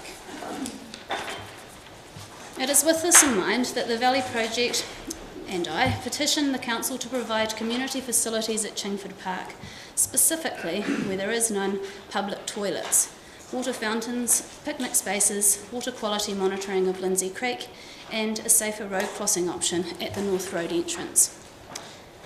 The park is regularly used by families with young children, other groups for picnics and other functions. However, there are no public toilets. This leads to people relieving themselves in the bushes, which is neither hygienic or safe. While you could argue that people should hold on or use the toilets at the Gardens New World, this is seldom realistic or practical, especially if you are caring for young children. There are toilets in the sports club buildings, but these are not public toilets. The location of the sports club building is not desirable or accessible, being at the back of the building, which backs onto shrubbery in Lindsay Creek. We strongly advocate for public toilets to be put in place at Chingford Park, which are easily accessible and safe for use by our community. Further to this, there is an ongoing need for toilets that help alleviate the Baldwin Street tourist toileting issues. As Chingford is only a short walk from Baldwin Street, toilets here could help. Picnics are a popular pastime at Chingford Park, however there are no barbecue areas. We would like to see barbecues similar to what is available at Woodhall Gardens and Bethune's Gully, installed and available to our community in a couple of locations, including the playground area. Access to safe drinking water is also currently not available at Chingford Park. Therefore, as part of the barbecue area, water fountains, again similar to what is available at Woodhall Gardens and the main activity areas, would meet this need of the community. Lindsay Creek is very picturesque and frequently explored by young children. It is wonderful for children to be able to experience playing in a natural stream, looking for water life and having fun. However, one of the contributory sources of the creek is the water that comes from under the former waste landfill, which is now Forester Park. There has been mention this water may not be safe quality due to leaching from the former dump site, for which the DCC has resource consent through the ORC. We seek to clarify that the water is safe to play in. Recent governmental practice is to have officials state that water is safe to wade in but not swim in. Children and indeed adults seldom only wade in water, often they get their hands wet and have a splash about. If the principle behind stating water is safe to wade in is based on the notion water will not enter the body, then this would mean for children it is not safe to play in at all. We ask for regular monitoring to be carried out on the health of the stream and for the public to be informed accordingly. If the creek has unsafe levels of harmful pollutants, then we seek that the Council rectify the cause of the problem immediately. During the winter months, the sport fields at Chingford Park, which are very popular, become in places extremely boggy. Historically, the fields have been drained. We ask that drainage efforts be revisited to help these fields remain the wonderful sporting environments that they can be during all seasons. In road safety, we would like a pedestrian crossing put in at this end of North Road. North Road is a busy artery route with only 2 pedestrian crossings, neither within a kilometre of the Chingford entrance. A crossing at this end of the road would be of benefit not only to public using Chingford Park, but also to those crossing the road to get to and from Ross Home, Jonathan Rhodes Kindergarten, and the primary schools and intermediates. Parks are a place for people to come together and enjoy the outdoors. Chingford is a great park. Council investment will ensure Chingford's facilities meet the needs of the community it serves today and into the future. In support of this submission, I have over 240 online signatures of support collected within the past few weeks on Tōko, New Zealand's people-powered petition platform. I have canvassed the community and not met a single objection to these suggestions. Rather, the support for the ideas and presenting them to Council for consideration is enthusiastically encouraged. We trust you will consider this submission and act on these matters. We appreciate your time and we look forward to working together on this project. And Thank I have you. a copy of the petition. You happy to take questions? Yep. Sure. Councillor McTavish. Thanks, Kirsten. A couple of questions. When you say that the public the toilets, the sports club building toilets are not public toilets, is that, how do you define a public toilet? Is that by the... Oh, they're locked most of the time. So Right. if the athletics club is open, and when some groups are using them, sometimes those toilets are unlocked, but yeah, not often, and they're not the best of quality. Can you just pull the microphone Oh, in front of you? Probably easier to shift it than shift yourself. Yeah. Thank you. Second part to that question, we have previously been approached by a number of North East Valley residents about getting a public toilet somewhere in the vicinity of Baldwin Street. Mm-hmm. Would that be an acceptable distance from Chingford if we were able to also organise for the locked toilets to be unlocked more often? No, I don't think so. Right. Because although from Baldwin Street to Chingford is an okay distance for an adult, if you're at a wedding or if you're at a picnic with your kids, you don't want to walk all the way down to Baldwin Street to go to the toilet. I think there needs to be both options. Yeah, okay. And final question, I do note that there is just looked up the Otago Regional Council's website who monitor water quality, and they have a testing point at the North Road Bridge.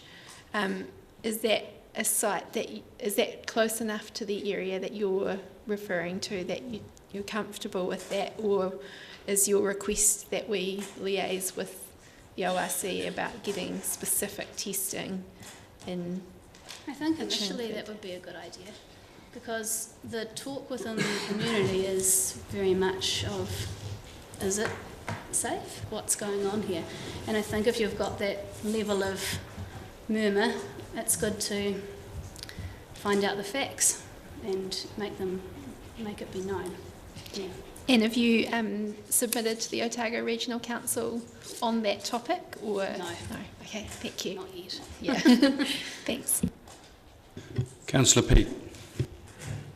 Yeah, thanks, Kirsten, for looking after the well-being of Chingford Park and suggesting a few things to improve it. And my question was really about the water quality in Lindsay Creek, and that would be something that that the ORC could help you with anyway, and no doubt we're interested as well. But yeah, I'd pursue it. Maybe, I don't know if there's any staff here who could help us with that, Your Worship, but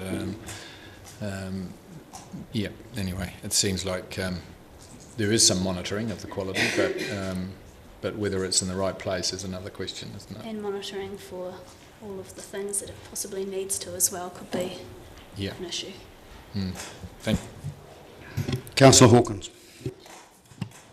Thank you. I note with concern your comment about people relieving themselves in the bushes, which is neither hygienic or safe, and I would agree. Do you have any idea whether those people are locals or visitors? I think it's probably quite across the board, actually. So there's no way that you could tell from that whether they were locals. I haven't or... been down there looking. Right. Thank you. Yeah. I would say it's very much a combo. Any further questions? Kirsten, thank you very much for your submission. Thank you for your time. Mr. Martin.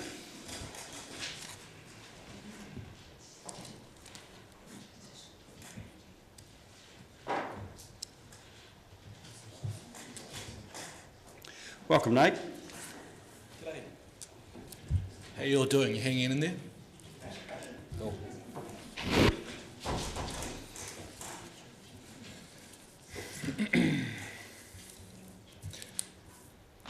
In the submission, I'd like to focus our attention on Gigatown.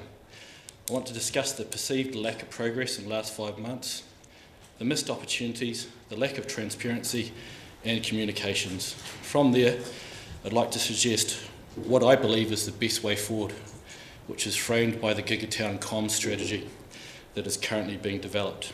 I'd also encourage this council to provide ongoing funding and support in terms of effectively executing our Gigatown plan.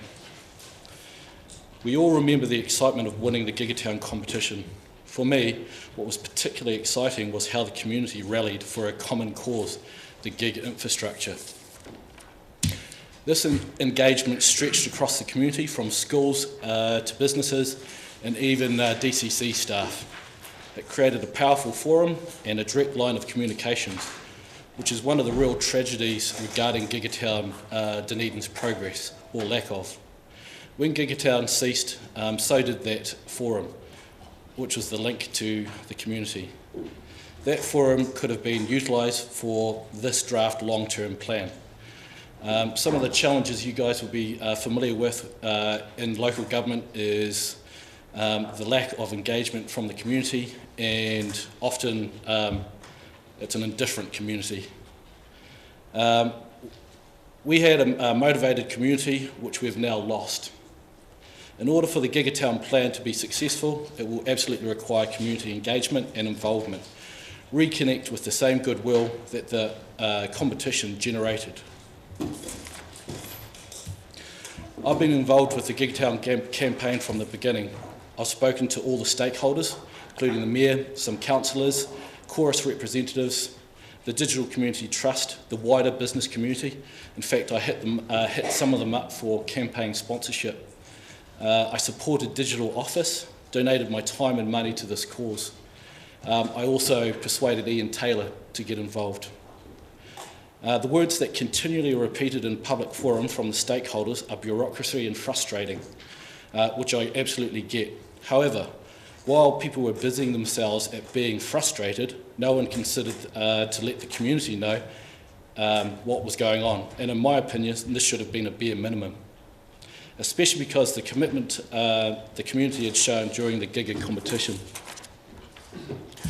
Could I suggest, if we move forward with our Giga plan, that we are committed to having an open conversation that involves all stakeholders, including the community. That conversation should involve our challenges, our pain points, and of course the progress and wins. I've been fortunate to have read the Gigatown comms strategy at its draft stage, and I think it's very good. I think it's a strategy that could potentially set a platform for Dunedin's digital future, of which the Gigatown infrastructure will play a part. A gig infrastructure is by no means an answer to all our concerns, however, it is a stepping stone in the right direction. I would ask Council to fund and support the Gigatown comms strategy and ultimately the Gigatown plan with the intention of turning it into a win for our city. I would also ask that you trust the people in positions that will be executing the plan to do their job effectively without swamping it in red tape. That's not to say that that there shouldn't be a clear, defined roles, responsibility, accountabilities and KPIs. My fear would be that Council will try to do this in-house with existing resources. That wouldn't work. To sum up, effectively executing the Gigatown plan is important to the city's development. It will also set up a platform for Dunedin's digital future. The strategy and plan will require funding and support from Council. This should not be handled by this should be handled by an external body and not within DCC. In order for the plan to be realised, it will absolutely require the community's engagement. This will be challenging. However, if we are successful, this will be a valuable forum that can be utilised in future for all council needs.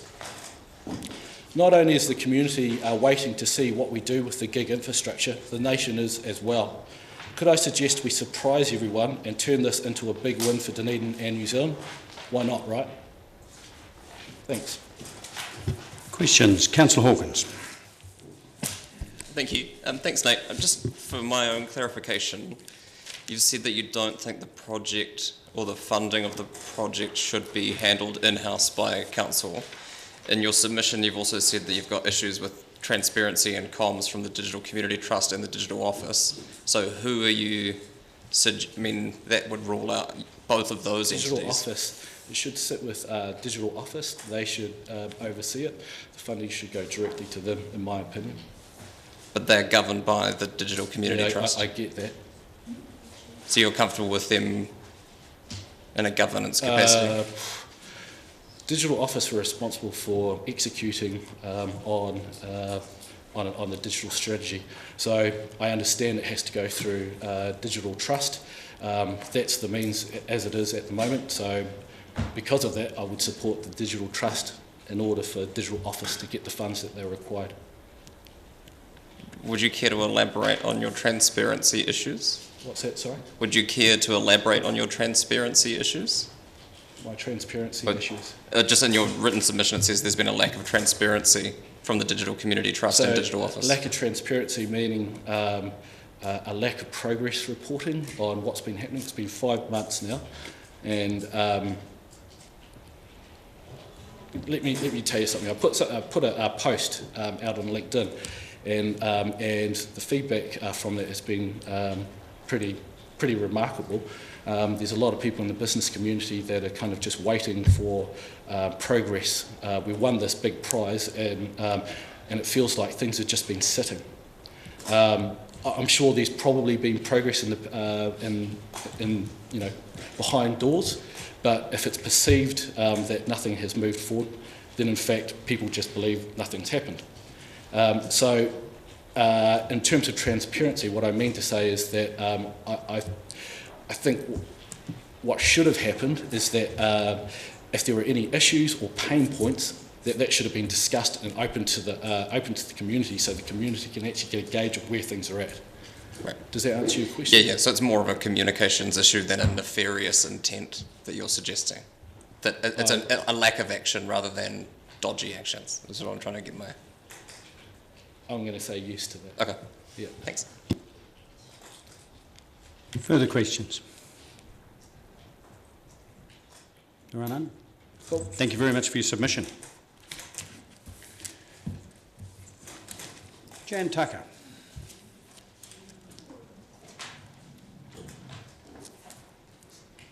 Welcome, Jan. Thank you. Nice to be here, perhaps. Oh, find a chair. Oh.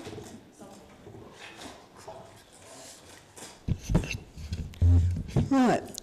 Thank you. I can see now. Thank you for being here. Thank you for allowing me to come here. And I'd also like to start with the positives.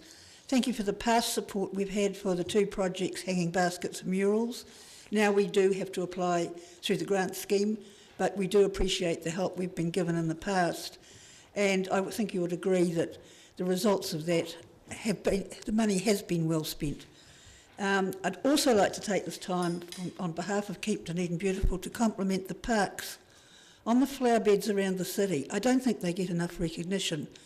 As a volunteer on the cruise ships, the number of passengers that come back from visiting in the city and say what lovely gardens we have, how beautifully, they talk especially about the gardens at the railway station. And I think that is a real plus for the city, and I'd like that passed on. And also to acknowledge Task Force Green, because without them our many projects wouldn't happen. And we thank you for continuing with this most valuable community scheme. That's the positives. The negatives, the first on the list of course is graffiti. We appreciate that the 3-month trial for the additional 5 hours for the Keep Dunedin Beautiful coordinator to deal with graffiti complaints.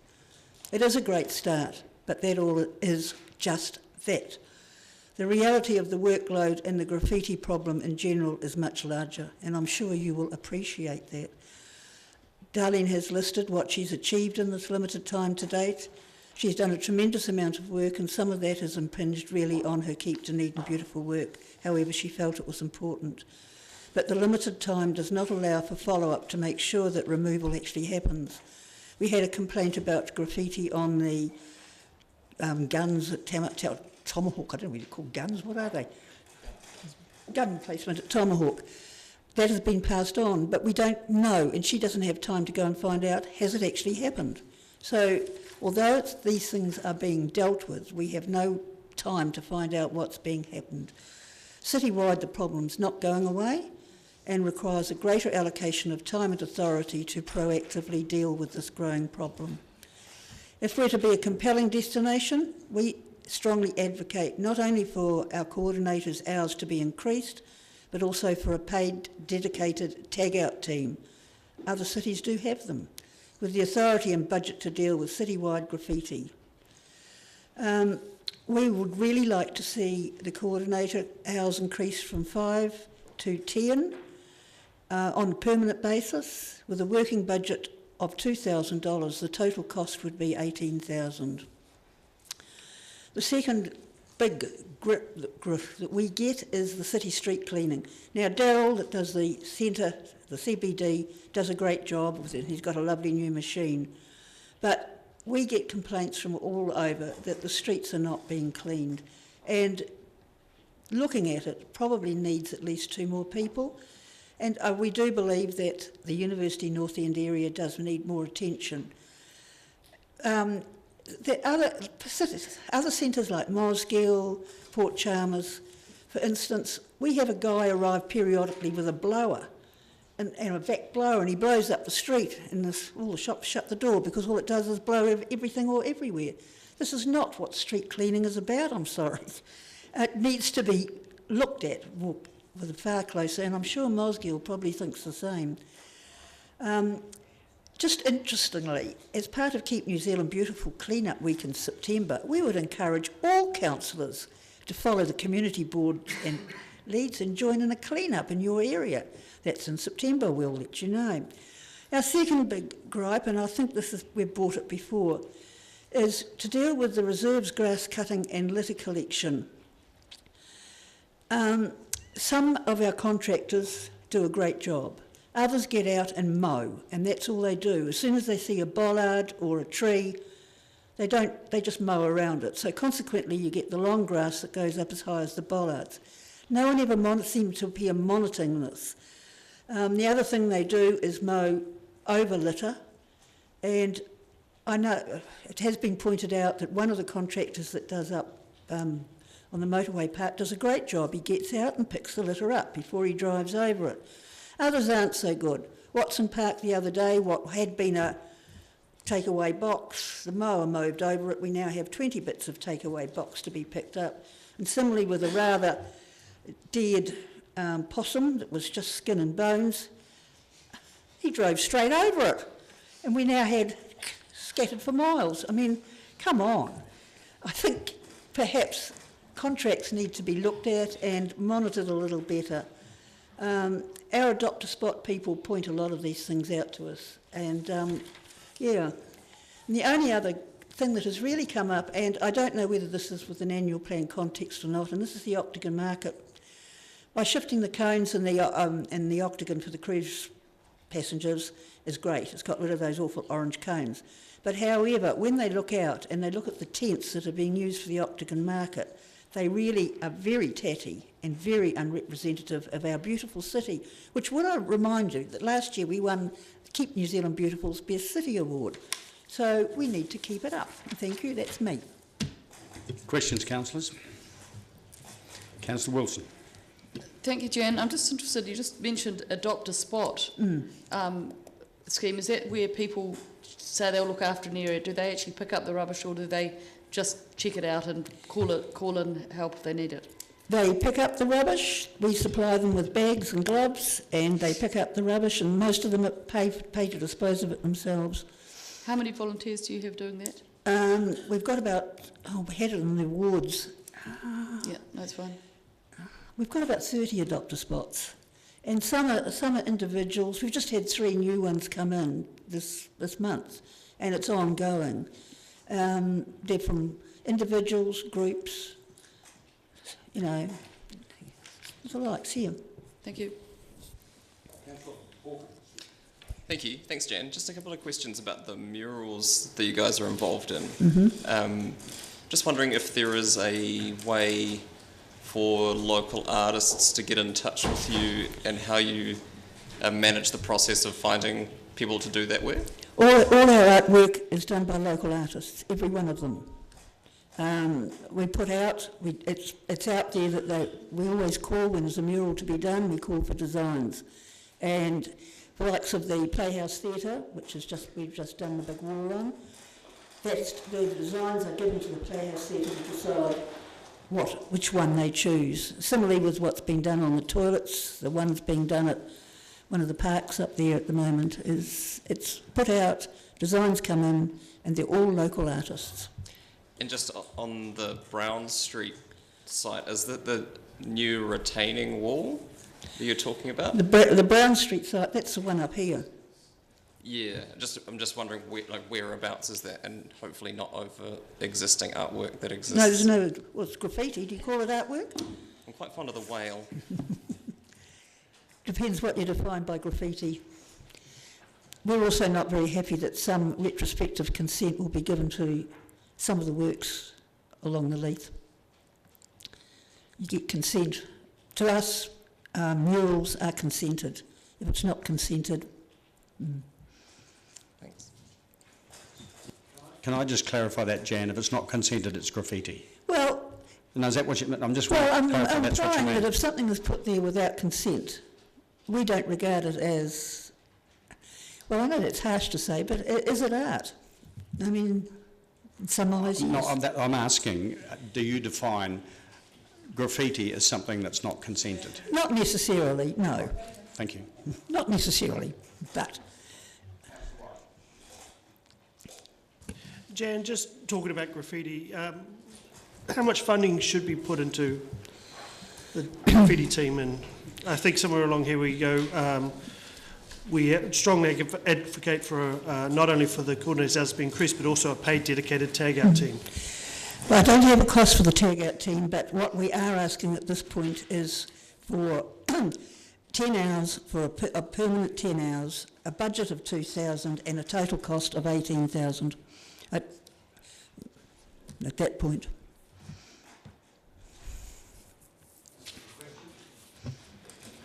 Jan, thank you very much for your submission.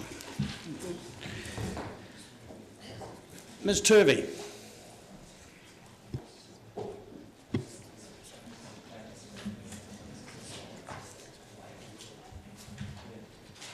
Welcome, Anne. Thank you. Good afternoon. It's nice to be here. To be honest, I had no intention of coming today, but I reneged on it simply because I went to a meeting a few weeks ago in St Kilda and was greeted by several people who said, "Isn't it wonderful that we're going to have a library and a centre? When is it going to happen?" And I thought it was a good idea to sit down and talk about this because it's not something that we've done a lot of. Indeed, this council has never, ever had the opportunity to know how many people in the southern area do want a library, which is an extraordinarily, not inept, but it has simply not happened. And because of a lack of that information, a lack of figures, we talked about it. And it seems that they're somewhat taking things for granted. And when I said that I was going to make a submission, everybody said, "Hooray, hooray, it's going to be a reality." And that, of course, is unreal.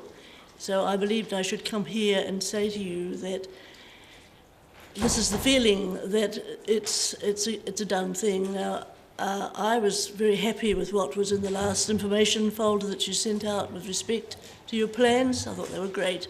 And I certainly hope that you decide on Wolfen and Russell or somewhere similar, and I'm content to wait for that. But I still believe that there is a kind of gap in information, and I believe that we should be filling it.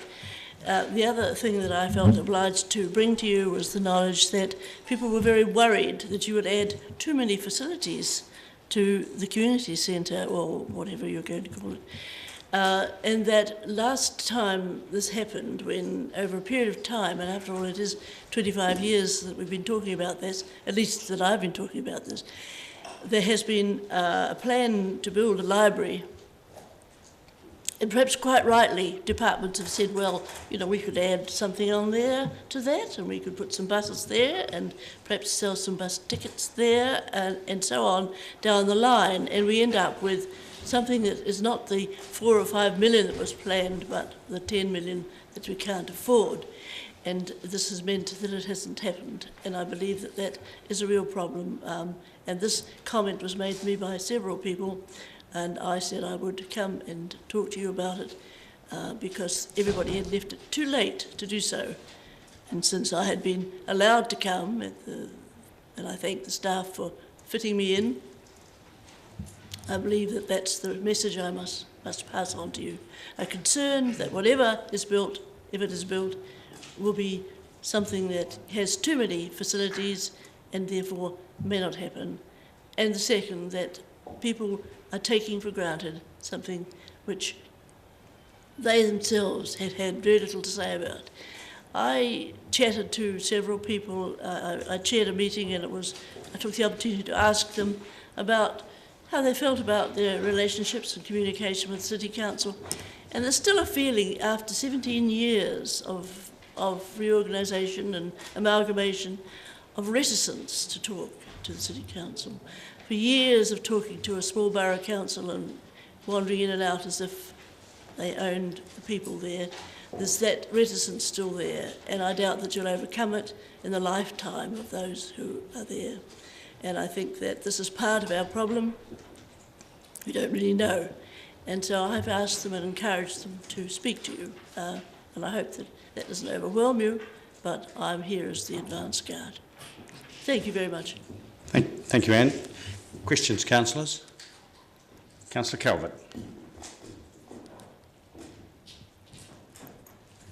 Would you and the people who you've been speaking to about it be happy about, for example, having a lease space rather than us getting in and doing a purpose-built space? We could, one of the options would be that we would achieve a space for the things the core things we've been talking about for some time more easily if we leased it than if we tried to do a building that was everything to everybody, that we could lease a space. Would that work so long as it had the space in it that would do what people wanted, do you think? In the years I've been coming here and talking about this, I've said the same thing. The people there are not preoccupied with lease or any other space, but with simplicity. And they're not looking for anything that is flash in those terms, and they're looking for something that they themselves can put some work into, perhaps do some of the work as you do when you start from scratch. So I can't answer your question in any positive manner, except to say that whatever is planned, if it's simple and it provides what people want without too many additions, it's totally adequate. Councillor Van der Vis. Thank you very much. I do appreciate your wanting to have something that will actually work and be simple and happen.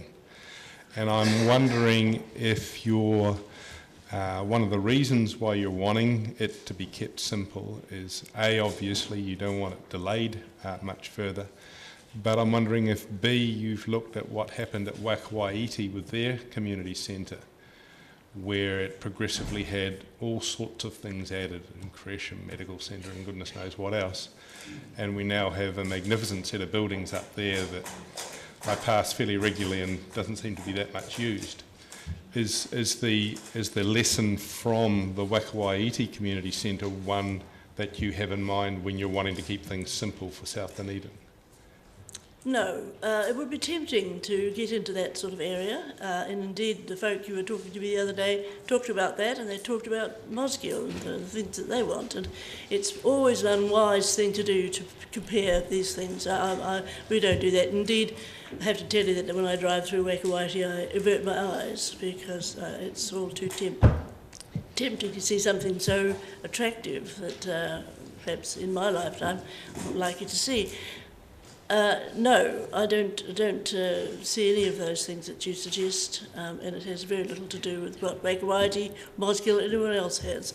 It's simply that the people want something that is theirs and something they believe that they not necessarily deserve, but certainly would like. So you're advocating really for a particularly local need that you feel can be simply met? Always has been met. Okay. Thank you. Further questions, councillors? Thank you very much. Thank you very much for your submission.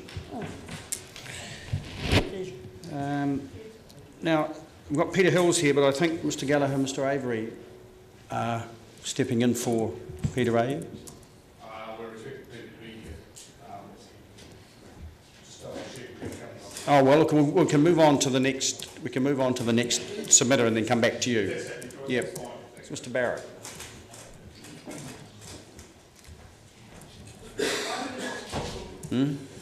He's not here. I think he's in China actually.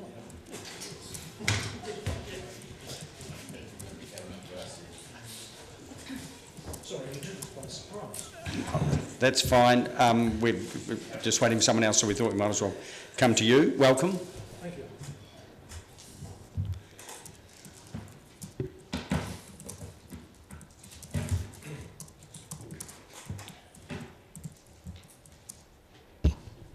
Well, thank you for the opportunity to speak. I'll be quite quick. Actually, it won't take terribly long, I hope. My name's Andy Barrett. You may remember me from last year. I'm sure you're all thrilled to see me back again. When I talked last year, I talked on a couple of issues, one of which was the proposal to support a local food policy analyst, and I'd like to thank you for doing that, and I look forward to seeing what the outcome of that process will be in due course. But my purpose here today is just to, in fact, repeat exactly what I said last year about the Waikuiti landfill. Last year, I came and suggested that there was an opportunity here that when the landfill is shifted to becoming a transfer station, as is proposed in the long-term plan, that the council look at the possibility of having some kind of community involvement in the running of that facility. And on that occasion, I pointed out that there was already a model for this running up in Hampden, outside your jurisdiction, of course, but still quite close to us, where community involvement had been sought as part of running the transfer station up there. And really, all I'm doing is actually coming and mentioning it again, because since then, I went to the Waikuiti Coast Community Board and talked to them about it, and had absolutely no response from them at all since. And so I just want to raise the matter again, because I think it's something worth pursuing. And I'm also here to support Judy Martin, who's here, who didn't ask to speak, but actually also put in a submission with regard to the Waikuiti landfill. So what I'm really asking for is, first of all, an assurance from the DCC that there is absolutely nothing in this kind of proposal that would be inconsistent with council policy. And what I'd also like to ask for, and I'm looking for Andrew Noon, and I can't see him here, but if it could be passed on to him, I'd like to see some action from the Waikuiti Coast Community Board on this issue. It seems to me that this is exactly the kind of initiative that the Community Board should be taking up, and I think it would be a relatively simple matter for the board to organise for, say, a couple of board members to go up and talk to the people at Hampden who've been involved in running the thing there, to also put the issue out to the local community. We have two very good local community newspapers where this issue could be canvassed, and we could actually see whether there is support in the community for this kind of venture, and if so, whether there is some way forward which would both suit the community and suit the DCC. So I'm just saying exactly what I said last year. Thank you. Judy is here, by the way, as well, so if anybody has any questions with regard to her submission, which was really about the way that the TIP is currently being run, then I'm sure, and I invited her to participate. So, on that note, questions, councillors? Councillor McTavish. Sorry, Your Worship, I haven't managed to get to all of the not to be heards yet, so I'm not familiar with the content of your submission yet, Judy, and I wonder whether it would be okay. I don't know how many other councillors are in that situation, but if perhaps you could just give a brief précis of what your submission covers. I'm a very local, close resident of the TIP within 400 metres, and I end up going about twice a week, and I'm just aware of the huge amount of waste of good recyclable material that goes in straight to the skip.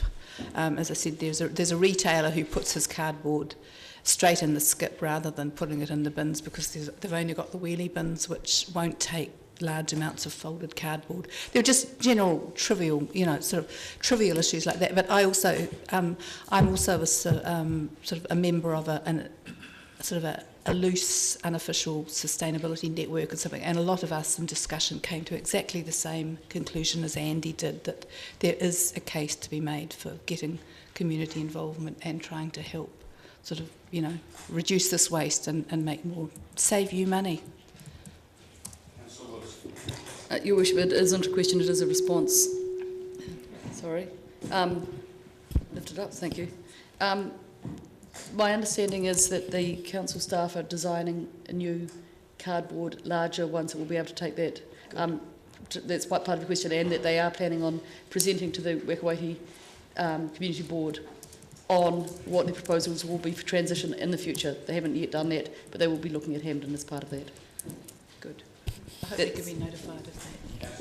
Well, I guess just one follow-up question, and that is in relation to that informal loose group that you refer to, Judy, and just taking on board your interest as well, Andy. I take it that there is a group of people that would welcome a public meeting or a discussion forum of sorts to talk about the future of the landfill in Wekawaiti and perhaps think about future options in the community. Am I sensing that correctly? I think so. Yes. Yeah. Okay. Thank you. Any further questions? Thank you very much for your submission. Now, Mr. Hills, I think you're here and your entourage is all here as well. So can I invite you up?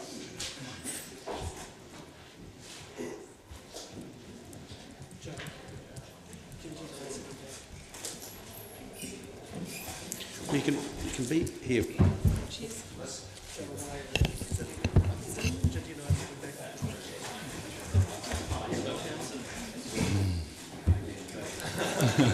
Right, welcome to you all from the Digital Community Trust. The floor is yours. Thank you. Thank you. Well, good afternoon, everyone, and thank you for making the opportunity available to run you through some background information on the Digital Community Trust and, more importantly, what's been happening with Gigatown. My name's John Gallagher. I'm supported here by Sarah Simmers, Peter Hills and Mike Horn, and we'll just cover some of the key points in our submission, which you will have already received. As you'll be aware, Dunedin's collective effort in winning Gigatown has galvanised the city in a way that we've probably never seen before. And it's told us a lot about our community and gave us a glimpse of what our future could and should be. You will have seen the plan for success that was part of that competition, and you've also had a copy of the full submission. Now, our comments today will be in a slightly different order than the submission, primarily because we think there's an order of priority that we just need to present this information to you in. From that enormous groundswell of support, we have a substantial amount of goodwill towards the Gigatown opportunity and the expectation of what that means for the future of our city. There are significant numbers of people right across our community who are both enthusiastic and impatient. They want to see the city grasp this win and really capitalise on the potential. And this is the key, really, of our submission today, and talks to the first point in the submission. It goes to the very heart of why we're all sitting in front of you today. All of the trustees here are volunteers who have contributed collectively hundreds of hours to the project. And we are both fully committed and very passionate about what the Gigatown win means for Dunedin. In partnership with the DCC, we want to leverage the diverse skills of our community and maximise the return on not only the DCC's investment, but also that of Chorus and Alcatel, and right across the board in all sectors of the community. For the trustees and all those here, this is about changing perceptions and culture. It's about reinforcing the vision of a smart city that welcomes and supports innovation. It's about leveraging the huge assets that we have in the education and in the health sectors. And as much as we want to see the economic value fully realised, we are equally motivated to fully exploit the opportunities for the Dunedin community that's right across the spectrum. As much as this is obviously aspirational, it's also very much about ensuring that the benefits reach right across the community, which is how we have structured our priority projects and why we would like to confirm that we have sufficient funding available to get these core projects underway. We recognise the fiscal constraints that the city is operating under, but we can assure you that the vast majority of these funds will go to these projects that we have outlined in our submission, and my colleagues will touch briefly on or answer as part of your questions. Sarah. Thank you, John. As you heard, there was a phenomenal level of support for the Gigatown campaign, and the community was really galvanised. We are confident that, regardless of what happens here, that there's going to be a large number of Gigatown supporters that do all that they can to make sure that we are making the most of the full benefits of winning Gigatown. What this is about is making sure that those full benefits are maximised, that we don't lose out on an opportunity. We need to make sure that our efforts are coordinated, and it's vitally important we recognise that we have the appropriate governance structure in place to do that, so to move Dunedin as quickly as possible towards the outcomes that we planned in that plan for success. So one of the key prize from winning Gigatown is having low-cost, mega-fast internet, GUFB, for a period of 3 years. So this is about maximising what we do over that 3-year period of time where we've got a leap start on other towns and cities. Dunedin's Gigatown campaign was led by our trust, the Digital Community Trust. We are a not-for-profit organisation. We're incorporated under the Charitable Trusts Act. And the proposal was that the Digital Community Trust partner with the DCC to deliver various outcomes related to Gigatown. Our view is there needs to be a strong partnership based on perhaps a service level agreement to document the outcomes that we're expected to deliver in exchange for the funds that we receive. Projects will also be given freedom to act while regularly reporting and being held accountable for any funds that are provided by the council. The Trust already, through the campaign, has established strong connections with the community, with Chorus and with the council. So we see our role as facilitating, advocating and coordinating an enormous range of activities that are linked to Gigatown and taking the lead to enable the best outcomes, making sure that we maximise the most of this opportunity.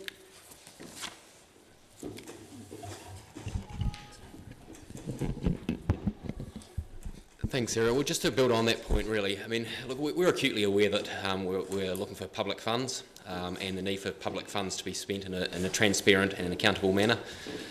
So, as Sarah said, it's really about that essence of partnership. We're not necessarily looking for those funds to come directly through the trust. We're looking for a service level agreement with the city, and we're quite comfortable that those funds could be administered directly by the city through various departments that are already there, because the essence for us is that we actually want as much funds as we can deployed into actually taking Gigatown forward and taking those projects forward. We're not looking to build a large administrative resource. For most of us, we've only really come onto the digital trust in the last couple of months, and the reason that we've come onto that trust is, partly to increase levels of accountability and governance, but it's because we're passionate Dunedinites and we see this as an opportunity to really take the city forward. So from our own even sort of personal credibility point of view, we want to be judged on success. If we get to the end of this 3-year period and we haven't made any transformational gain in terms of economic output, social engagement, community engagement, then we haven't failed. Then we've failed in our objective. And so accordingly, it makes no sense for us to build a large administrative back office because it's not going to take us anywhere in terms of the goals that we're wanting to achieve over that period. In terms of what we're looking for, we're looking for 250,000. I think it says in the submission, obviously ideally if there was more monies available like everyone, we'd have our hands out, but it's that, again, I think it's that essence of partnership that, look, we're happy to be judged on our success. So when we come to this table next year, hopefully we can talk to you about what we've managed to achieve, and you get a greater feel at that time that we're not just asking you for money to sort of hit and hope, that we've actually got a lot of runs on the board. So in terms of this sort of first year, it's really that essence of an investment enabler, really. What we're looking at for this 250,000 to do is to allow us to actually deploy those funds to get things moving. What we've seen in terms of the Gigatown process since we won is because the trust itself doesn't have significant resources, doesn't have large reserves, and it's only got us as volunteers, we haven't really been able to take tangibly a number of those sort of initiatives forward. So what we're looking to do is get some resource that can help us coordinate those projects and move all of that forward. So it is that case of being an investment to actually allow us to achieve some things. Because even if we look at the sort of two key sort of project wins, there was a couple of $100,000 in terms of the Gig Start Fund, 500,000 in terms of a community fund. We'd be doing it ourselves, we'd be doing the city, we'd be doing you a disservice if we didn't have some resource to make sure that those funds are properly deployed. Because our partners in it, Chorus, Alcatel Lucent, etc., they're looking for us to deploy those funds in a way that gets the best bang for buck as well. And so that's very much how we're approaching things. We want it to be transparent, we want it to be accountable, and we want to sort of, I guess, utilise your systems to make sure that we get as much leverage off that money as we can. One of the reasons for going last is that if they do their job properly, I don't need to say anything. And I think they have. We went into this competition almost 2 years ago now with the idea that it would create a positive step change for Dunedin. Up until the end of last year, we think we'd created that engagement and people are on board and wanting to do something. And I think we're now at the point where we want to partner with the DCC and with other organisations to get on and deliver the goods, do a lot of good things around town. The commitment or contract that we made with the public was expressed by that submission and the plan for success and the subsequent plans that we had for 2016. We understand that may well change. We're dealing with technology, so there's bound to be things that come along that we haven't thought of, and we want the ability to move with it. But fundamentally, our contract with the public and with the community, which got overwhelmingly behind this, is still there. And now it's the time to do something about it. So hopefully you'll see that positively, and we can. So you happy to take some questions? Questions, Councillor Cowan.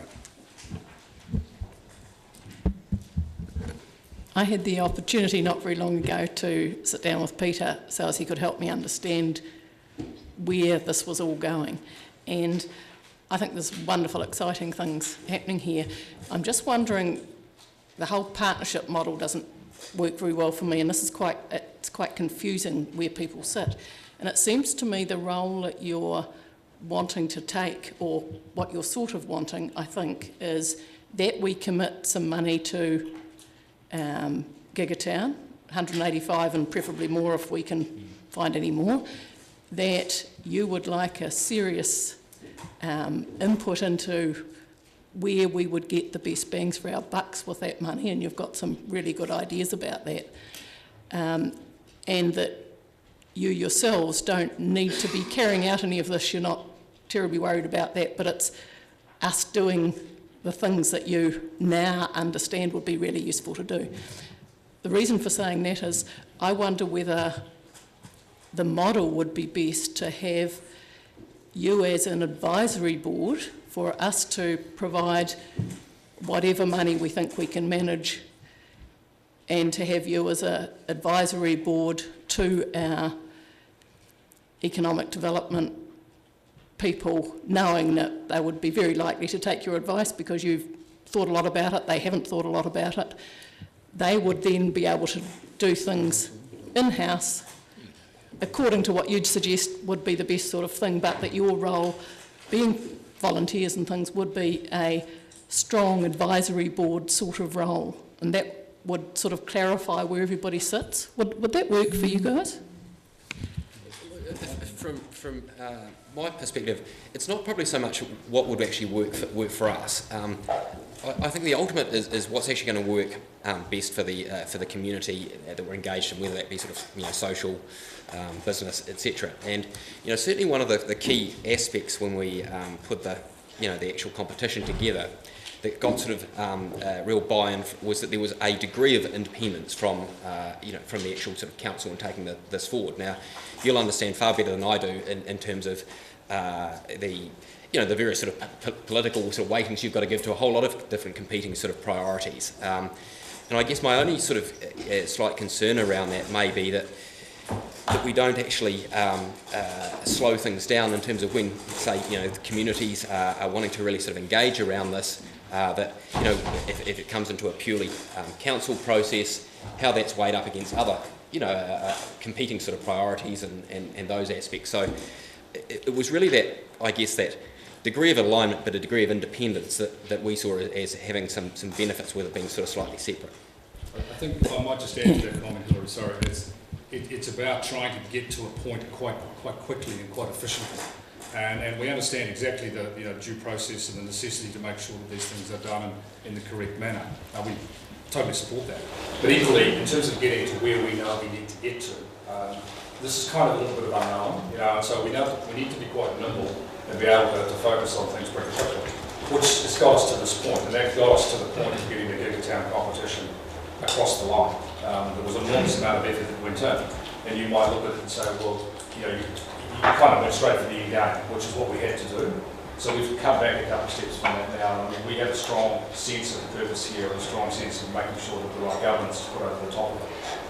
Whether we can get the same sort of traction that we think we need through that model, I guess, is up for discussion. Well, I imagine that nimble-wise, tomorrow morning you could be an advisory board and get into it straight away if the money was there.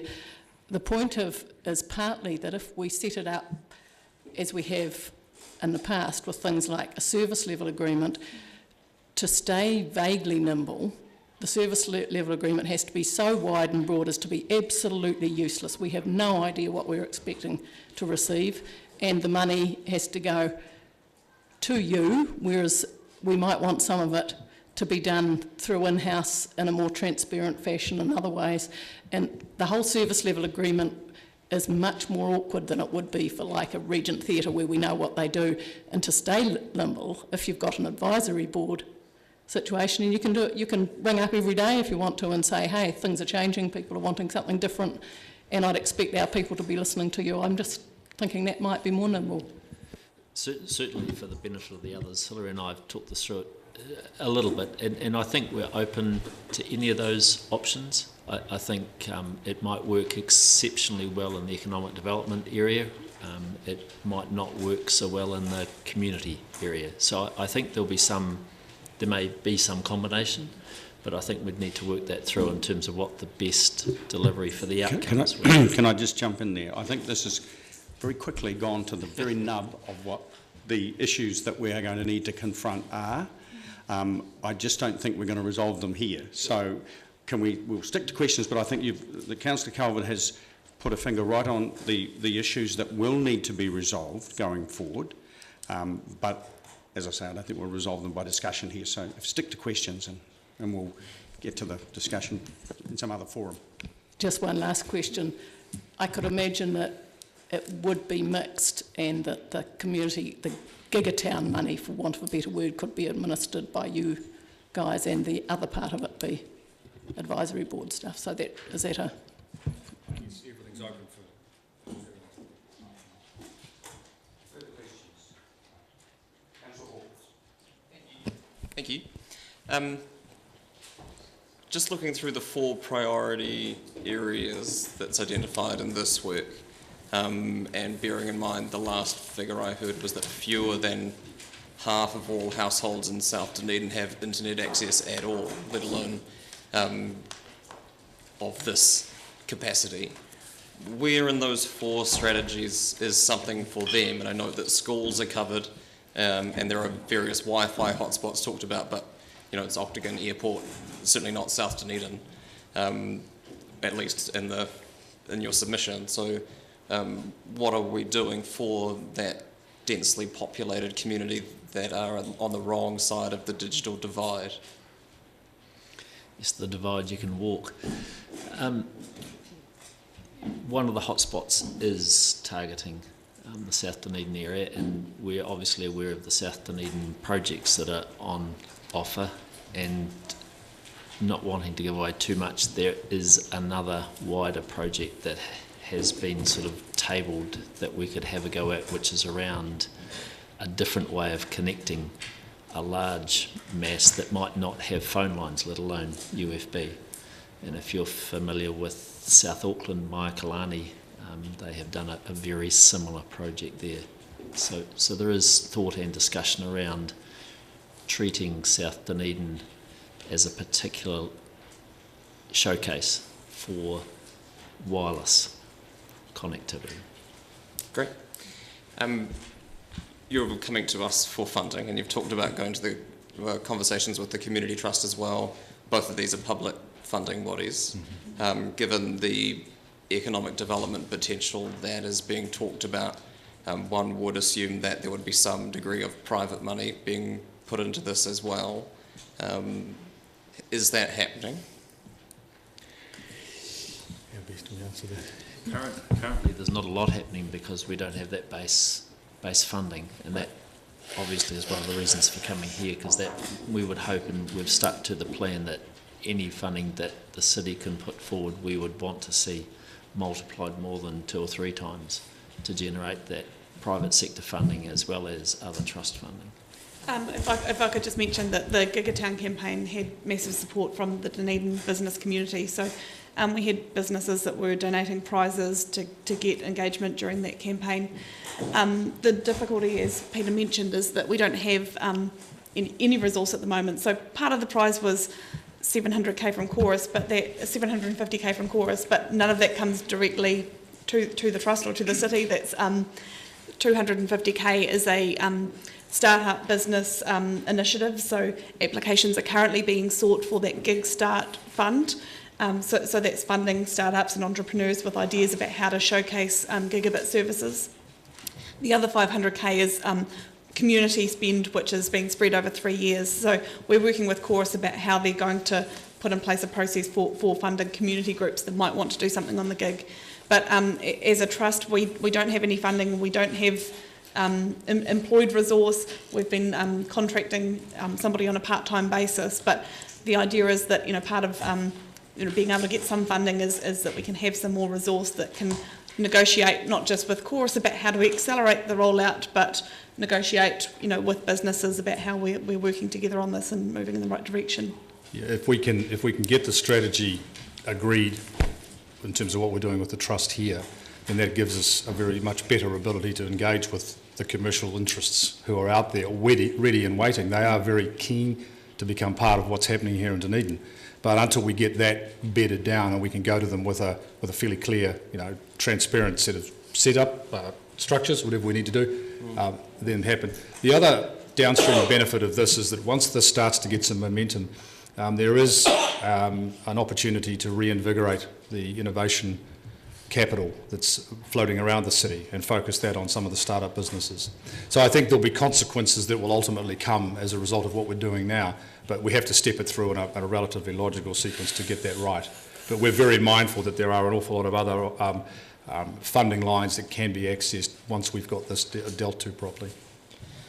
Prior to the Gigatown campaign, the digital office were working on a number of other projects. This has sort of taken precedence somewhat. I'm just wondering if you want to comment on what's happened or what's happening with all those other projects. Is that on the back burner? Are they on the back burner now? And is the success of the trust to be measured against the implementation of the Gigatown plan primarily? The trust will be measured by the Gigatown plan primarily. We've changed a number of things to allow that to happen. And so the trust itself now is solely focused on the Giggatown campaign. So those digital office projects, the computers in homes, that sort of thing, they no longer exist? They exist and they're managed by others. Some of the projects are still undertaken, but the trust itself is focused solely on the Giggatown thing. The digital office is a different entity and has other priorities in focus. Oh, sorry, my understanding was that, so the trust isn't the governance body for the digital office? It is the sole shareholder, but it is a company that has its own right doing its own thing. Right, thanks. Further questions? There are none. Thank you. I note that your submission is about funding, but I suspect that, and we will look at that, but I suspect that some coincidental conversations will need to be had around the model and the line of responsibility, the accountability and all that sort of thing, and I think we need to work that through. But I see them as two different things, but we'll have to work them through together. So thank you for the illumination you've cast on it today. Thanks. Have a nice 2 days.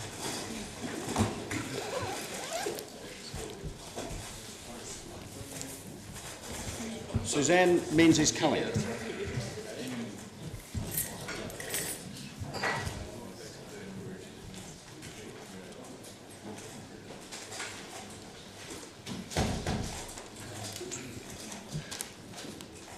Welcome, Suzanne.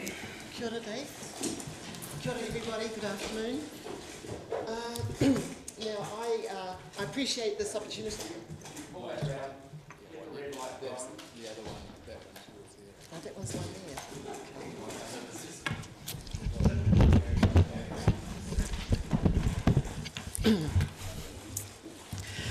Kia ora everybody and good afternoon. I really appreciate the opportunity to come and speak to my submission. I'm not going to be asking you for anything that isn't in the plan, but I just really wanted to come to support the proposal to build a community complex in South Dunedin.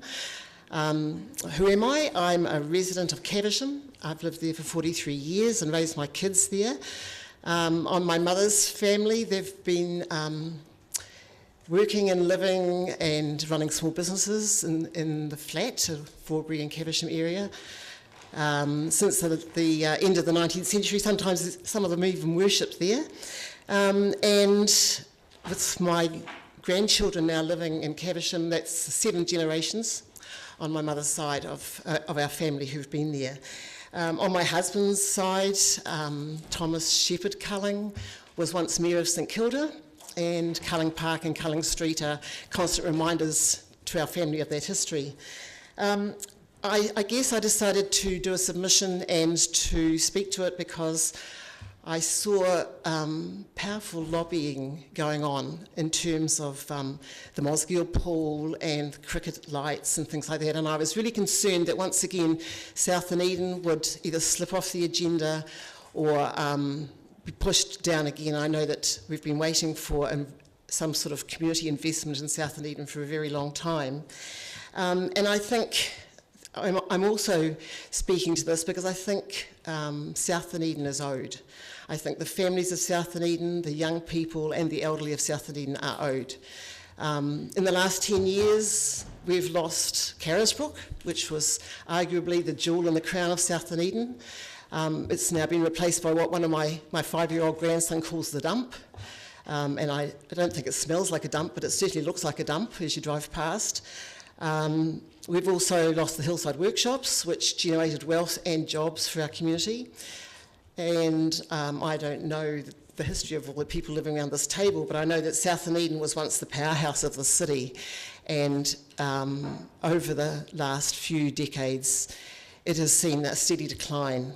So we've also lost a lot of our schools, not only state schools, but Catholic schools. And now we have a primary school at Musselburgh and not another primary school till we get to Bathgate Park. So this is probably the most densely populated area in our country, reputedly anyway, and it's certainly a low socio-economic part of our city.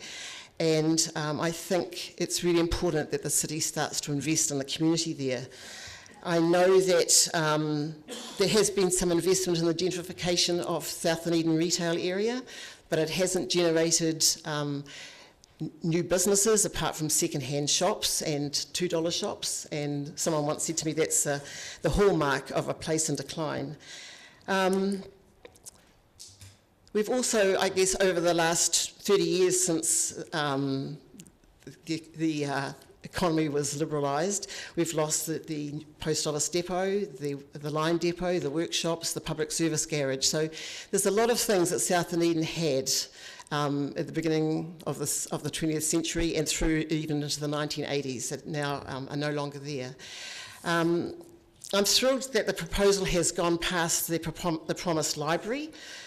Because even though people have been waiting for a long time since local government amalgamation for that library to happen, I think that having a community complex with free internet access is essential and not just a nice to have. And I think that because of the developments that have happened in terms of people's expectations and young people's needs, it is really important that we actually have a complex that is going to look at resourcing the community as a whole and not just the people who are literate and want to read books. So I will labour the point about South Dunedin, and the things I'm going to say just briefly are in relation to the region of Otago as a whole, but we know that it has 3 times as many single parent households than the rest of Otago as a whole. We have twice as many people over the age of 65, twice the number of unemployed people, more than twice the number of people living on their own, and only half the number of households with internet access as the rest of Otago. So I think it is really a time to make an investment in this community. And also I believe the median income in South Dunedin is almost a third less than Otago as a whole. So we're dealing with an area that has multiple deprivations, and that prevents individuals and groups from participating fully in the social and economic and political life of the city and of our society that we live in. The proposal to include the Learning Centre, the Youth Hub, Pacifica Language Centre, a DCC service centre, bike library, etc., will provide a much needed resource for many communities and the groups on the flat. It will provide a physical focus for people to meet, to learn and to experience what it is to be included, and to feel valued and to gain a stake in the future of the city. It will be great. It will be a great help for the elderly and also people on fixed incomes who find it difficult to get into the central city to access council services. As I indicated on my submission, I do feel uncomfortable about selling council assets to pay for this. As selling the public's wealth so that individuals can make a killing is never a good idea, in my opinion. And we've seen too much of the family silver being hocked off in this country over the last 30 years. However, I realise that because of the stadium, things are skewed in this for our community, and it may not be possible for South Dunedin to have this complex built unless some assets are sold. But I would be interested in other creative proposals, like someone suggested yesterday, maybe there are NGOs around who would be interested in partnering with the DCC to provide some of these things. I'm not sure if that's practical or whether that's been explored, but it could be an alternative to selling our assets. So anyway, in conclusion, I just ask that the council be courageous and push ahead with the proposed community complex and not let it slip down the agenda of priorities. I know that the council is keen to ensure resilience, and that resilience is built into our city in light of problems that will arise because of climate change and ocean level rise. And I think this is an important investment in decentralising our city, and it will enhance the building of social inclusion and of resilience. So thank you for your time. Thank you, Suzanne. Questions, councillors? Councillor Wilson. Thank you, Suzanne. I'm just interested in your view on the cycleways, and is that the 340, is that to ensure there is funding for the South Dunedin Library? And that whole complex that's going to include meeting spaces and internet access, things like that, yeah. A lot of money has gone into South Dunedin First Up for cycleways, and a connection is suggested for the Caversham Tunnel. I'm just interested, given your long history as you've about your feeling of that project and linking with Caversham to Green Island and further afield. That would be great. I think it would be great. But I think when it comes to resourcing the community, I don't think the communities of South Dunedin are going to be the ones who are using that first and foremost. You know, I see people on the cycleways as I walk every morning, well, cycling, not on the cycleways, but cycling. And it seems to me there are people from other parts of the city who cycle through. And some of the big developments that have already happened in South Dunedin, like, you know, the Mitre 10 megastore and stuff like that, they're places that people come to, but it's not people from South Dunedin that use those places. So there have been developments there, but it doesn't necessarily benefit our community. Okay, thank you. Yeah, kia ora, Suzanne, thank you for that. Clearly a supporter of the community complex. I just wondered if you had any firm ideas or any ideas at all about the siting of it. No need to specify. I'm thinking the main street, the retail sector. I mean, that seems a long way from the Caversham area. It is, but I think that, you know, sometimes I live just on the edge of Caversham, on Cole Street, which, you know, is on a bit of a hill. The thing is that most of the elderly who live on the flat need somewhere that they can walk to easily, and I think having somewhere that is in the main street area is going to service that community. Yeah. I mean, it is on a good bus route, so even if you're out at St Kilda or, you know, it's possible to get in there. But, you know, Caversham, I'm actually speaking not as a resident of the flat, you understand, but I just felt that it's probably unlikely that a lot of people from South Dunedin were going to come in here. And I just felt that I had to do something. I had to try and say something, because I've seen that whole proposal for a library, which was the first sort of proposal and promise, that's just slipped down the agenda every year. And things are not getting better in South Dunedin, they're getting worse. And so I was really worried that it was going to slip down again and it'll be put off for another 5 years. So it won't necessarily benefit me in Caversham so much, but I think it's really important for our community on the flat. Thanks. Yeah. Councillor Wiley. Outside of a library complex, what is the other key factor of the... I actually think that we have to make sure that there's facilities there for youth to use. At the moment, you know, there's a few pubs, there's places where you can go and play pokies. There's not a lot going on for young people, and I think that if you have there's talk of a bike library, so that would be really important. But also internet access is going to be vital, and if there's space set aside where people can go and do stuff on the internet, even learn how to use the internet, learn how to do computing, but targeting at trying to actually support families and young people, that's really crucial, I believe. Okay, thank you. Further questions, councillors? There are none. Suzanne, thank you very much for your submission. Thank you very much.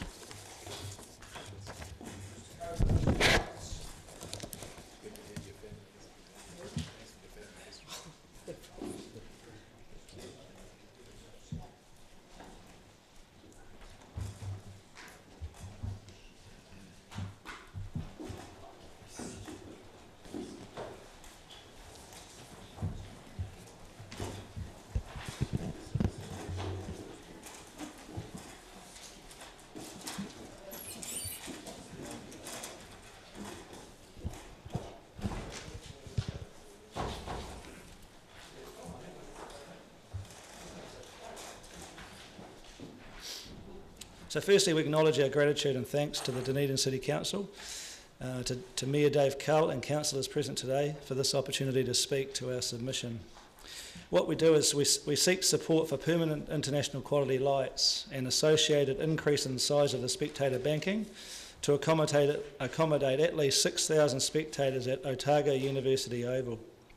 We take this opportunity firstly to also thank the Dunedin City Council senior staff who have been very supportive throughout our planning and preparation phase. If we are to convince Council of the merits of this project, we believe an ensuing partnership between the Dunedin City Council and Otago Cricket will result in the development of another truly world-class sporting asset with significant economic impact. The cost of hosting international fixtures at larger New Zealand sporting venues is becoming significant, and Dunedin right now has a fantastic opportunity to secure international fixtures against the world's leading cricket nations for the foreseeable future. Given the pending drive from other cities across New Zealand for similar projects, the City of Dunedin has one shot right now, we believe, to steal a march and to secure international fixtures and at the same time showcase Dunedin to the world. Otago Cricket is inspired by this one-time opportunity and has made a major undertaking to raise half of the $2.1 million cost. We see 4 key positives of this project that should encourage councillors today. 1, significant economic return. 2, significant financial commitment by Otago Cricket and its stakeholdership. 3, a wide sport, recreation and community support. And 4, genuine city legacy. I'll now ask Ross to speak to those 4 key areas. Thanks, Mike, and thanks for your time, councillors and Mayor. Firstly, the economic benefit. We believe over the coming years the economic impact will be measured in the millions of dollars.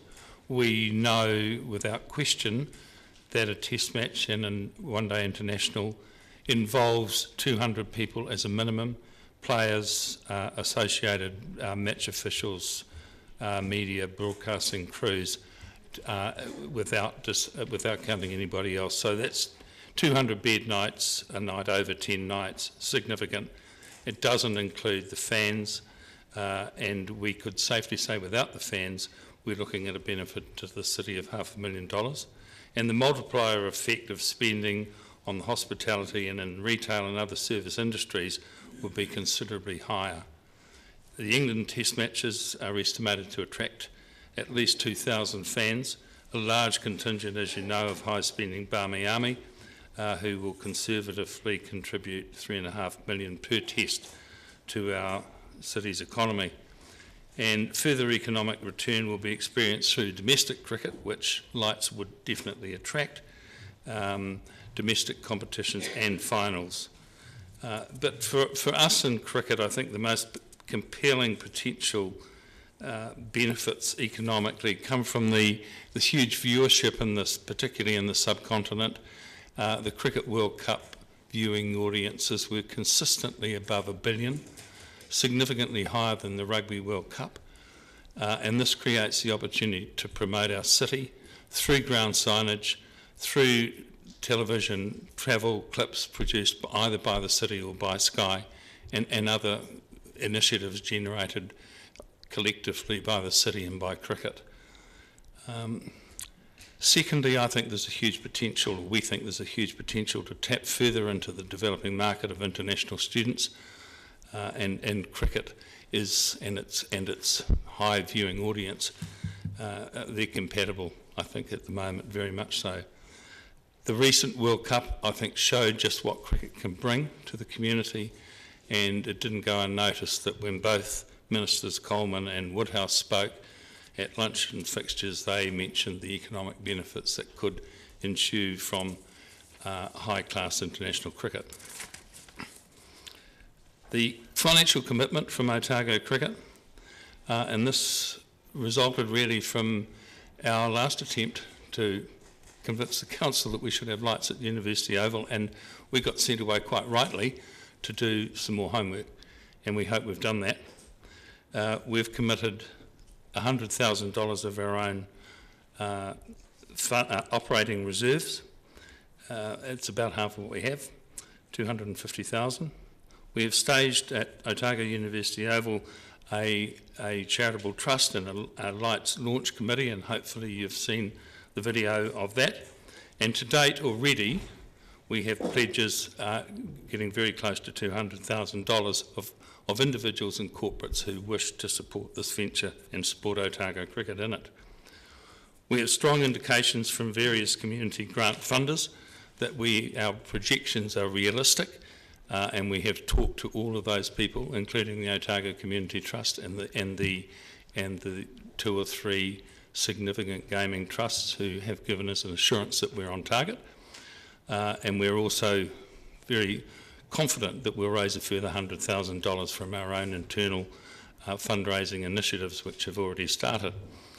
In terms of the wider sport and recreation community support, we have absolute support in writing from firstly David White, Chief Executive of New Zealand Cricket, who's made a written commitment to us, Otago Cricket, and to the city, that we will secure one test match and one day international as a minimum per year for the next 8 years. And when we said, well, that isn't quite good enough, we want to make sure that all the best teams are coming, we got that assurance as well, which is at the bottom of his letter. So we can expect the Indias, we can expect the Australias and the Englands and their Barmy Army. The University of Otago, as you'll see, have supported this, and that we believe is a very significant vote of support.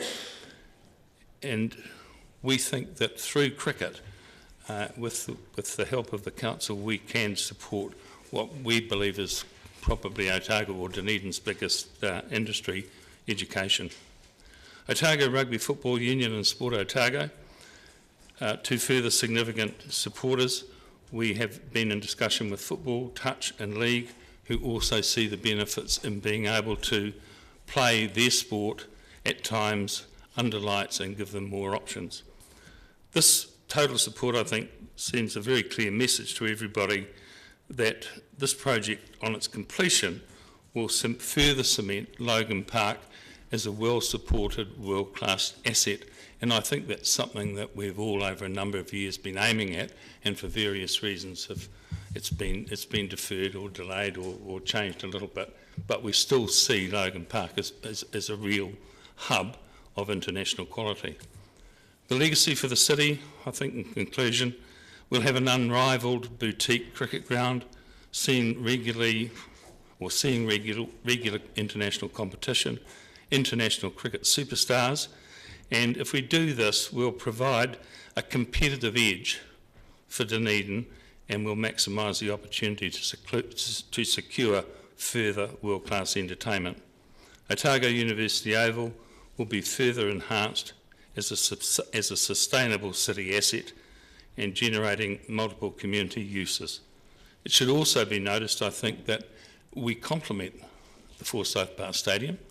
We don't compete with it, and already we've had an event, a test match, occurring at the same time as a high-profile Crusaders Highlanders rugby game, and proved highly successful.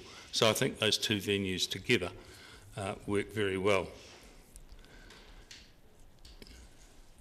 Otago University Oval will generate sustained growth in sporting participation, and I think this is quite an important one, because one thing that I've learned over the years, and it's not written in this bit of paper, is that if we want youngsters playing our sport, or any sport for that matter, we have to give them the best possible examples we can. They want to be Brenda McCullums, they want to be Alison Shankses and Hamish Bonds, and if we can put those people in front of them at every possible opportunity, and we can get our coaches and our teachers and our parents to support that and bring them along to a user-friendly venue, then we'll be doing an awful lot of good for our community, our recreation and our sport. Thanks very much for your time. Thank you, Ross. Questions, Councillor. Councillor Hawkins. Thank you. Thank you, Mr Dykes. As you alluded to, the University Oval is no longer. It is the University of Otago Oval, who are obviously supporters of this project. Are they also potentially backers of this project, given the access that this would give them to the fairly lucrative subcontinental student market? It would make sense for them to be. It does make sense, and I think it's worthy. Well, the Chancellor of the University is also the President of Otago Cricket, and we had a conversation today about that very thing, so I can't comment other than to say it's been discussed and mentioned by them. The one ODI and one test, is that a minimum, or so is there a possibility that there'll be more than that? I think there's a strong possibility, and whilst there are fewer lit venues around New Zealand than New Zealand would require for its 8-year inbound program, there is a reasonable chance that it could be beyond that, beyond the 1 and 1. But that is a guaranteed commitment. And just a question about the total budget. For my clarification, in your written submission, you've said a conservative budget of 2.4 million, and you've also said that OCA will cover or more than match fund council's contribution. Yeah, the budget which is in the written submission is at $2.1 million. Now, $2 million, just under $2 million of that is the field lighting, and another $100,000 is the actual cost or the estimated cost to transport fill from Blackhead's quarry onto University Oval. Blackheads have ultimately contributed through sponsorship the actual fill itself and the machinery to impact the fill. So it's a $2.1 million project, of which Otago Cricket has stated it will find the $1.1 million. Okay, thanks. Councillor Wilson. Thank you, Chairman. Is this in any way going to increase player numbers in Otago? We're getting a lot of submissions on increasing grounds or investment for the purposes of Dunedin ratepayers being more accessible to playing sport. This one, will it do anything along that lines? I think there's medium and long term. Like long term, yes, it will. It comes back to the sport also to do a whole lot of things at grassroots level. But unless we're seeing flagship opportunities for youngsters to be able to feel in touch and see these international cricketers close up, very difficult to keep kids participating in sport. So long term, we've got to do this as well as grow the game at the grassroots level. But we believe long term certainly. Without it, we wouldn't sustain growth. That's for sure. Okay. So I've got two more questions. I'm sorry, I wasn't at the initial presentation. I had other council business. I've just my computer's frozen. But in your submission, the costings relate both to embankment work and lighting. So this is two projects for that price. Yes. The submission has always been so. New Zealand Cricket has made it quite clear that for us to confirm foreseeable future test matches and ODIs over the next 8 years, we need to make sure that ground also, like I stated at the beginning, has a minimum of 6,000 spectator seating. So the $2 million is essentially the lighting project. The $100,000 will be our cost to do the banking part of it. Okay. And just wondering, I mean, if you got the games, and I'm not quite so certain about New Zealand Cricket's ability to promise games, but is there any ability to forward bank as a loan rather than match funding? And again, this may have been traversed at the last meeting that I couldn't attend, but if there are so many benefits going to accrue to having these games here, why is this money needed as a grant rather than a loan? Because presumably you'll have so many benefits that come from having these games. I believe it's a joint venture between the city and Otago Cricket. University Oval is a city asset, and we believe that international cricket of the highest quality will generate a pretty significant positive economic impact for the city. So we would view it as a joint venture to further enhance the status of the city.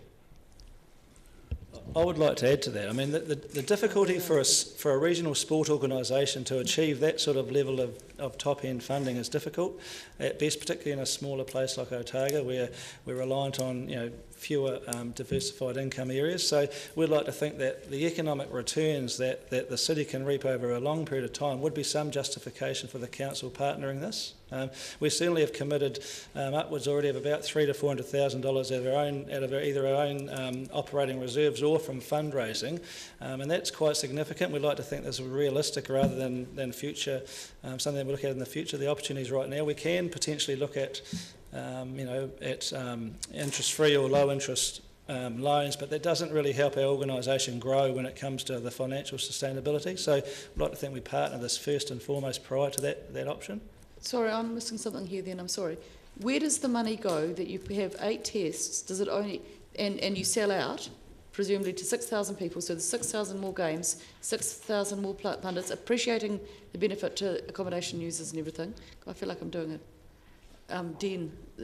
Dragon's Den thing here. I just don't understand why you would do this if there aren't some benefits also to yourselves. Or is it just... Yeah. What was it? I'm a bit lost.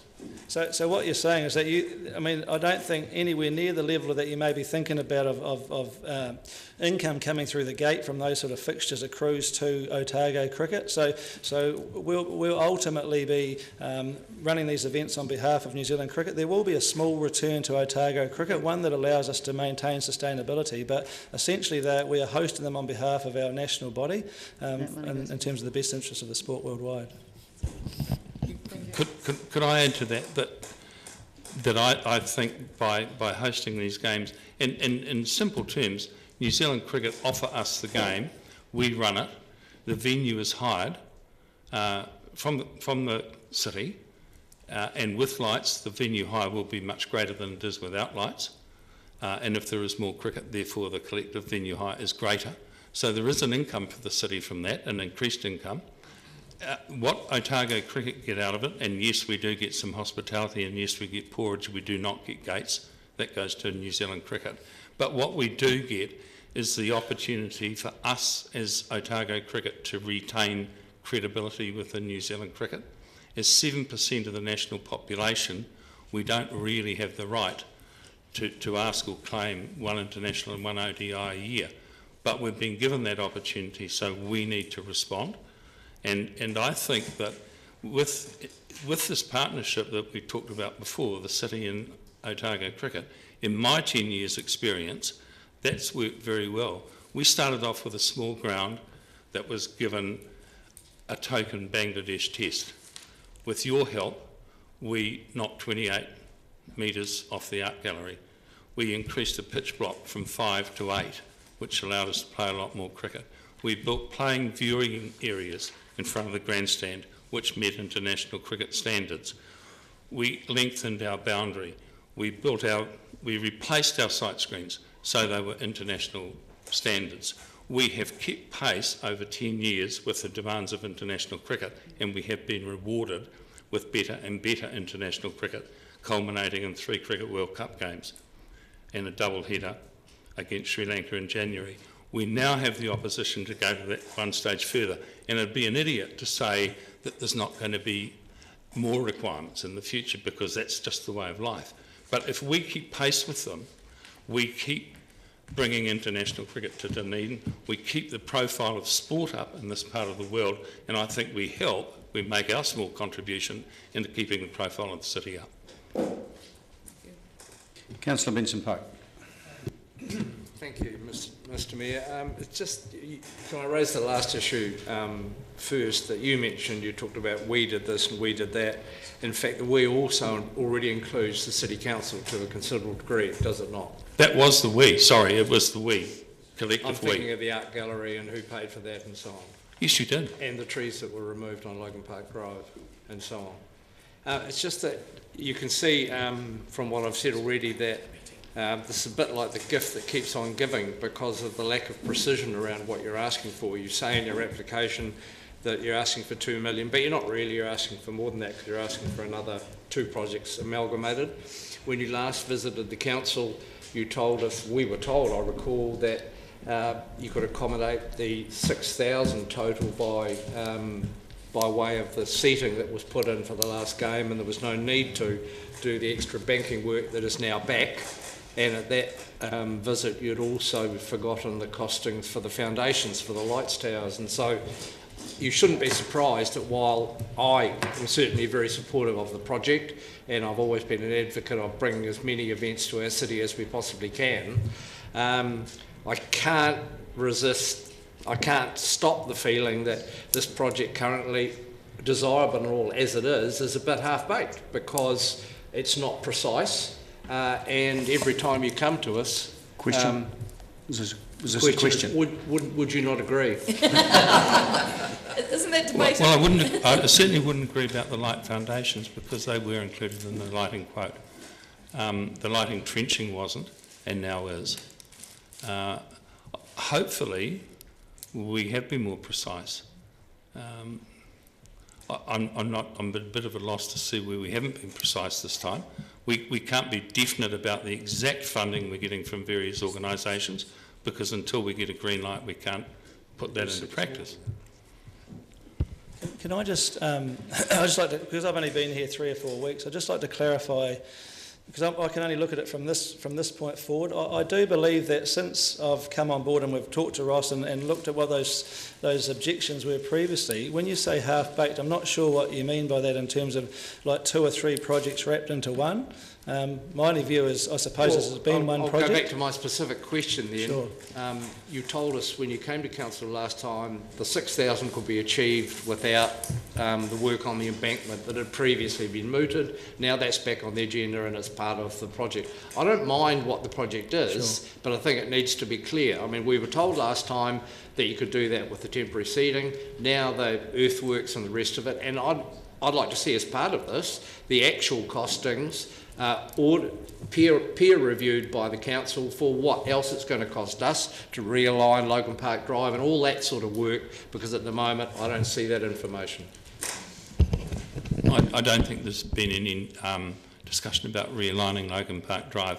In fact, when the banking was discussed, it was discussed with council representatives on an actual walk around the ground as to how we could maintain the beauty of the ground without introducing too many temporary seats, and that's where the idea of increased banking was born, and it was in council discussion with council representatives as to where the best place would be to increase the banking without encroaching on Logan Park Drive, and the whole project was without encroaching on Logan Park Drive.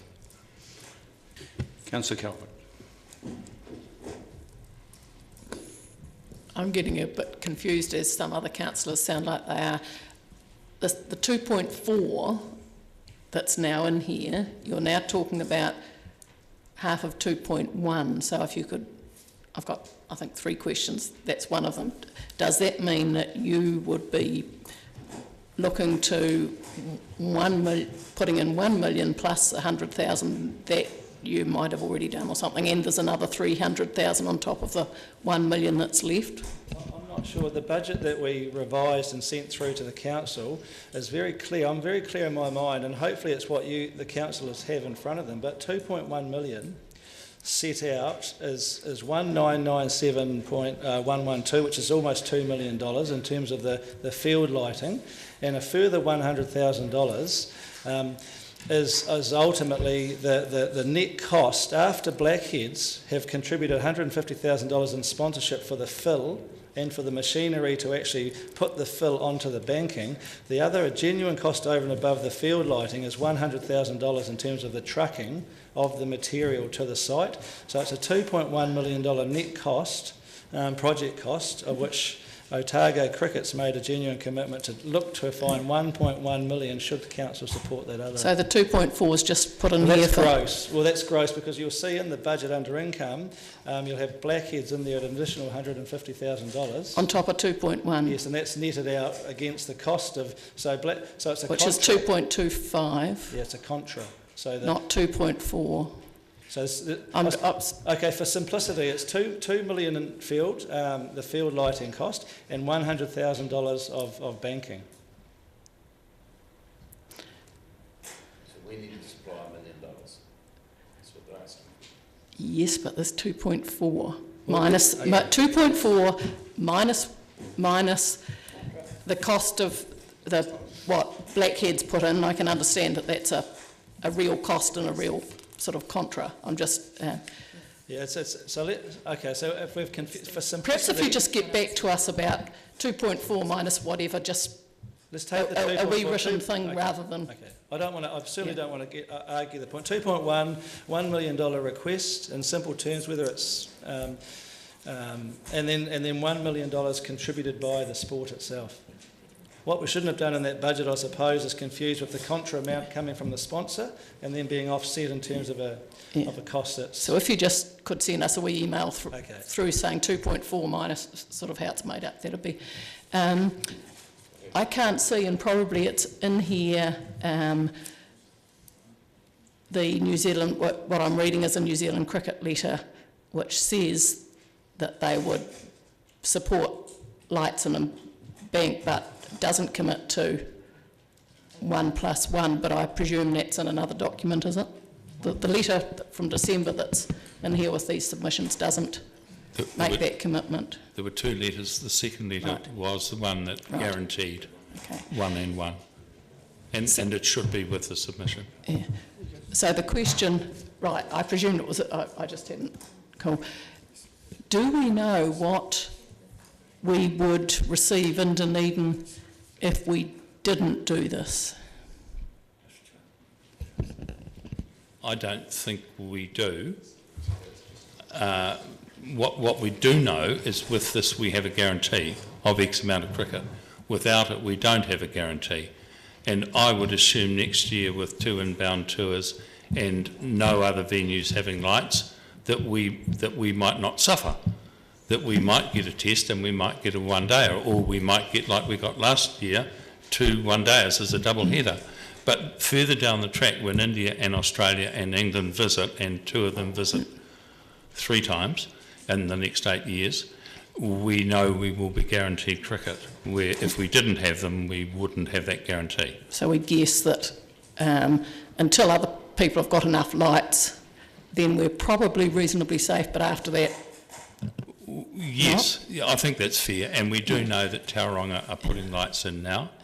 We do know that Hagley want lights but are struggling, and we do know that the Basin Reserve are now making moves to have lights. And you, just a last question, you were asked, I think, when you were last here, what about the other clear beneficiaries? You're wanting us to be your partner friends, but there's quite clearly New Zealand Cricket, Sky Television, who's the people who want the lights after all, and the University of Otago, who are really keen and really enthusiastic but are not putting their hands in their pockets at all. And you were asked to go away and see if at least Sky and New Zealand Cricket might like to come to the party. Have you any suggestions about whether they can or will, or have you pressed them at all? We've put that to them. Their contribution at the moment is to guarantee us cricket, which when you look at a venue with, say, a maximum of 6,000 people, doesn't give them a huge gate return. In fact, they would say to you, we will lose money by bringing cricket to Dunedin. In the hand, they certainly won't lose it through their television rights, and their television rights will increase if they can have more day-night cricket. So there is a case to be able to go back to New Zealand Cricket and say, give us more support. But in fact, we get a huge amount of support from them already as a regional sport from a national body. From Sky just go where New Zealand schedule the matches. So I don't think Sky would look at supporting us or any other major association. Be sort of through New Zealand Cricket, wouldn't it? Yes. I mean. Yeah. Councillor McTavish. Thank you. Thank you for the significant amount of work that you have done since you first came to us. I think it's really noticeable. I have 2 questions. You referred to the entrenchment, I think is the correct terminology. You have included that in the costs. You've included foundations, pylons, lighting to ICC standards. Maintenance, is that, when you say maintenance, are you referring to ongoing maintenance? Because I wouldn't have thought that would be part of the capital cost. Yeah, I think, so what happens with the asset, it's once the asset has been developed and built, and as much as we'll look to contribute as much as we possibly can, the asset then gets passed over to the council and it becomes a council asset. So what happens beyond that, I'm not sure how we work that relationship or partnership. So the comment in your additional information that maintenance is included in that cost is not the case? I think because initially and prior to my time, I think the council were wanting to know more around the trenching costs, and essentially that work was all redone by Aotea, so that's all included. In terms of the maintenance, I'm not sure what that refers to. Yeah, so it just reads here that the costing of the lights has been completed by Aotea Electric and includes everything from foundations, pylons, lighting to ICC standards, maintenance and compliance. possibly maintenance is the use of a wrong terminology in that regard. Yeah, okay. Yep. And I guess my final question is just in relation to, I mean, obviously Otago Cricket have done a great job over the years in terms of keeping up with international regulations and requirements as they change. I don't know a whole lot about cricket, but I do know that it's considered a relatively small ground by international standards. Is there a risk that this ground will be ruled out of simply by virtue of its size in future years if there are international requirements around boundaries that change? I think we can say categorically, given New Zealand Cricket's letter, that not in the next 8 years. Who can guess beyond that? But the letter of commitment is for 8 years, which is the International Future Tours program. So we know we've got that guarantee for that length of time. Beyond that, I don't know. Do you believe it to be a risk? No. In fact, New Zealand Cricket and grounds other than India and Australia are looking for more small boutique grounds because viewing numbers are going up, actual crowd numbers are staying the same or reducing. I sincerely think that the boutique venues around New Zealand in particular is the way that it's going, and if they can fill 6,000 capacity grounds to 4,000 for 5 days, that's much better than the much more expensive options of Eden Park and other venues where they've got 50,000 seats and a lot less. So this is the way that it's going in New Zealand for sure. Yeah, okay, thank you very much. Councillor Wiley. Thank you. You're asking for $1 million. Is it a loan, grant? Look, at this stage, if we are being straight up, ideally it's a grant towards the total project, which then goes back to council as an asset. And that would be our number one preferred option. Clearly, we've got to work through. So, if council determines that this is a goer, it's not a goer, then we have to go back and look at, options 2, 3, and 4 beyond that. So, our first priority is to try to convince council of the benefits to the city, and to have a grant for $1 million. Essentially, if that's not going to happen, then the board of Otago Cricket need to look at what those other alternatives were. And if part of that is, like I said, a lending option, then that's something we have to seriously look at. But it's been difficult, I suppose, for any small sport to find $1 million, and that's our first commitment. Beyond that, we just have to work with the Dunedin City Council and see what's possible. Okay. You're already talking about 50% funding support, so really you're only looking for 50%. Yes, and having Ross and his team have done all the work prior to me, I've now gone and looked at and talking to a lot of those funders. That is a realistic option that Otago Cricket has. I'm amazed at the generosity and the support that comes from the community around the pledges and the grants. So I do believe that we'll get close to that 1.1, if not surpass that. Now, if we surpassed it, then that reduces the burden on the council. But again, our commitment is to make that 1.1 million in the first instance. Okay, and then on one of the pages you talk about, so just bring it up here, in the email from Hamish Black and the Otago coverage of DCC ground charges, international matches, $60,000 you pay to council and $35,000. Sorry, Andrew, can you say that again? In the email to Hamish Black, the Otago Cricket can confirm its financial ability through direct match activity to cover the DCC costs of preparing the ground. International matches were 60,000 plus GST and ODIs were 35,000 plus GST. Yes. So essentially, we put the lights in, say the $1 million goes through, we're now talking $95,000 coming back to the council again and pitch preparation and things like that for those 2 games. Yeah, well, you already get a ground fee, but this is certainly a significant increase on the current one, yeah. Yeah, up from 34 and 30. Yeah. Yeah, okay. So essentially, without the lights, we would lose those games anyway. Might not lose the games, but you wouldn't get that increased revenue. Okay. Yeah. What value of the World Cup, what value to the city was the World Cup? Do we... At the moment, New Zealand Cricket through Anna Lawrence is doing that work, and we would have liked to have that information today, but it's probably another week or two away, so it'll be the first significant economic impact study that would have been done as a consequence of a Cricket World Cup, so we can pass that through at that point in time. The Sri Lankan one day is, I think we calculated about 1,200 bed nights from that. Yeah, I think it was a fraction more, but one thing I could say to your previous question was that the Cricket World Cup had a legacy program where they invited every school in the country to participate in a curriculum unit, and if they agreed to do that, they got some cricket gear.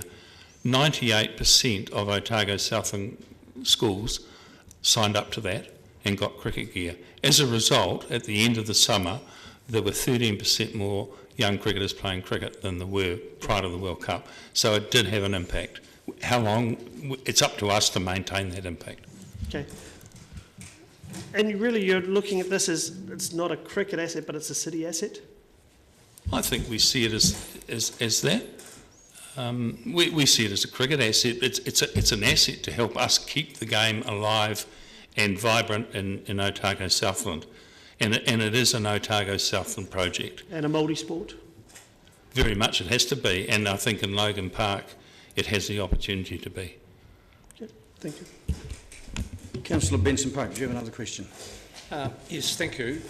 In your submission, you make an appropriate big deal of the flow on, the economic multiplier for, among other things, the hospitality industry. And you talk about the pledges that you've already got in place. Any of those from the hoteliers who stand to make so much profit from these extra bed nights? I don't believe directly. There is one organisation who has given us significant assistance, and I don't know whether they want to mention it or not, but it's a casino, and who will help us with additional fundraising ongoing. But in terms of moteliers, bed night suppliers, at this stage, nothing. What about specifically in terms of the larger hotel operators in Dunedin? Anything from them? They have been approached, but I don't think there's anything concrete as yet. Thank you. Councillor Peake. Yeah, thanks for bringing back a lot more information to the table than we had last time we met you. I'm just wondering if we could get down to the lights themselves and the timing for their installation. And maybe we'd turn to Dave, is it Dave? Yeah. For that. So they're an ICC standard lighting. I mean, it's got to conform within the national standards, is it? Yep. I don't want to get too technical on the lights, but it's about colour and illumination levels and distances and stuff. But and short answer, yes. Fine. And the timing for installation, because this is pretty critical. I think this coming summer is when the first game under lights here would be required. Is that right? A first game this year would be highly desirable.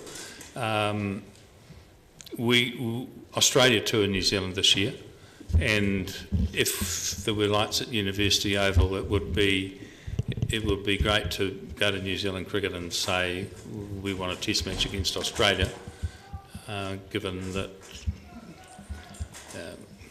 they've made a commitment, and we haven't had Australia play in Dunedin for goodness knows how long, and it could well be Brendan McCullum's 100th test, and what an event that would be for the city. So it would be lovely to have them in time for that. So, yeah, what's your vision, though, of when they could be installed? I mean, Dave might be able to tell us how long it would take to install, but maybe you start there. Could you do that? Yeah. Dave, yeah. To be honest, the lights aren't necessarily the problem. It's the manufacture of the poles that is really the delay, but from the date of order to completion, we think something like 18 to 20 weeks. Right, okay. So about 4.5 months. Working that into the equation on timing, is that a doable thing for this summer? Yeah, for sure. I mean, and if New Zealand Cricket's serious about introducing its first day-night test match, that's probably going to be post-Christmas. So we would like to think this particular project would be completed before the end of the year with support from the council around consent, so certainly. Okay. Just one more question, if I may, Your Worship. Just on in terms of the life expectancy for the lights themselves and what that would cost, you know, have you any comment on that? They're a very similar light to the ones at Carisbrook, which lasted, I think we changed 4 or 5 lamps in the life they were here before they went up to AMI. Something like 3,000 hours is the life expectancy of the lamps. They run for 4 to 6 perhaps, I'm guessing, for a cricket game. They could run as much as 5. 5. That's a lot of cricket games. Yeah, it is. Yep. So we're looking for years of life. Yep. Thank you. Thank you. Councillor Bazette.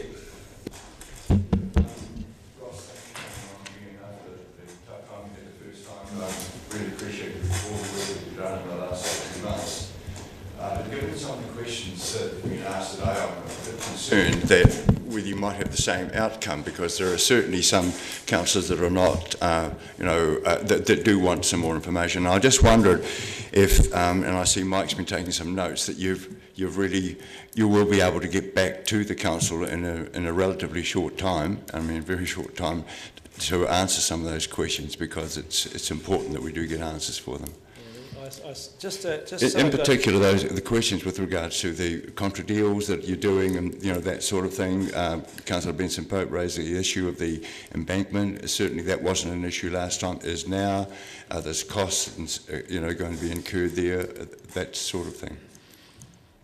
I would like to go away from here with some genuine action points that I can come back with as quickly as possible. So Councillor Calvert's asked one particular question that I've noted, and so's Andrew. I've got, other than that, the other two actual questions I have to answer. Yeah. And the other one that was raised by Councillor McTavish, and it was answered by Ross, and I agree with him.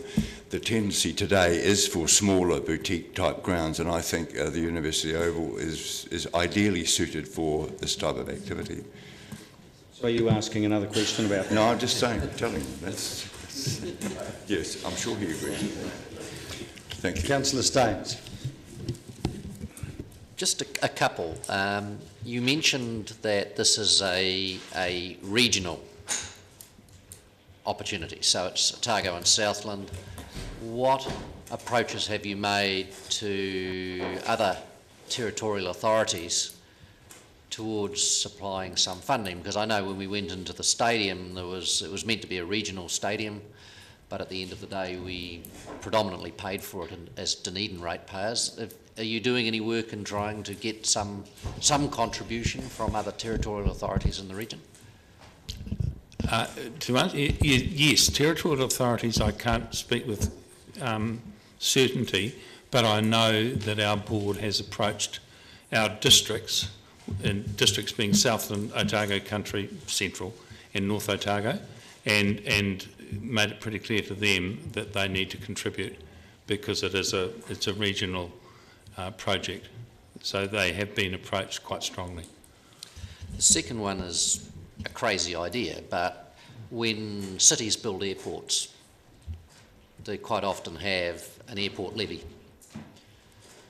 And I wondered whether New Zealand Cricket, who would be the body that would need to agree, would allow those areas that put in lighting to have a direct day-night levy which went onto the tickets, so that if the ticket price was normally going to be $25, it might be $30, $5 of which is the lighting levy to help fund those lights. And because that would make quite a difference to the equations in terms of a revenue stream. For instance, if it was $5, looking at what you've got here, it would probably fund the interest payments and part of the capital repayment if it was $1 million loan.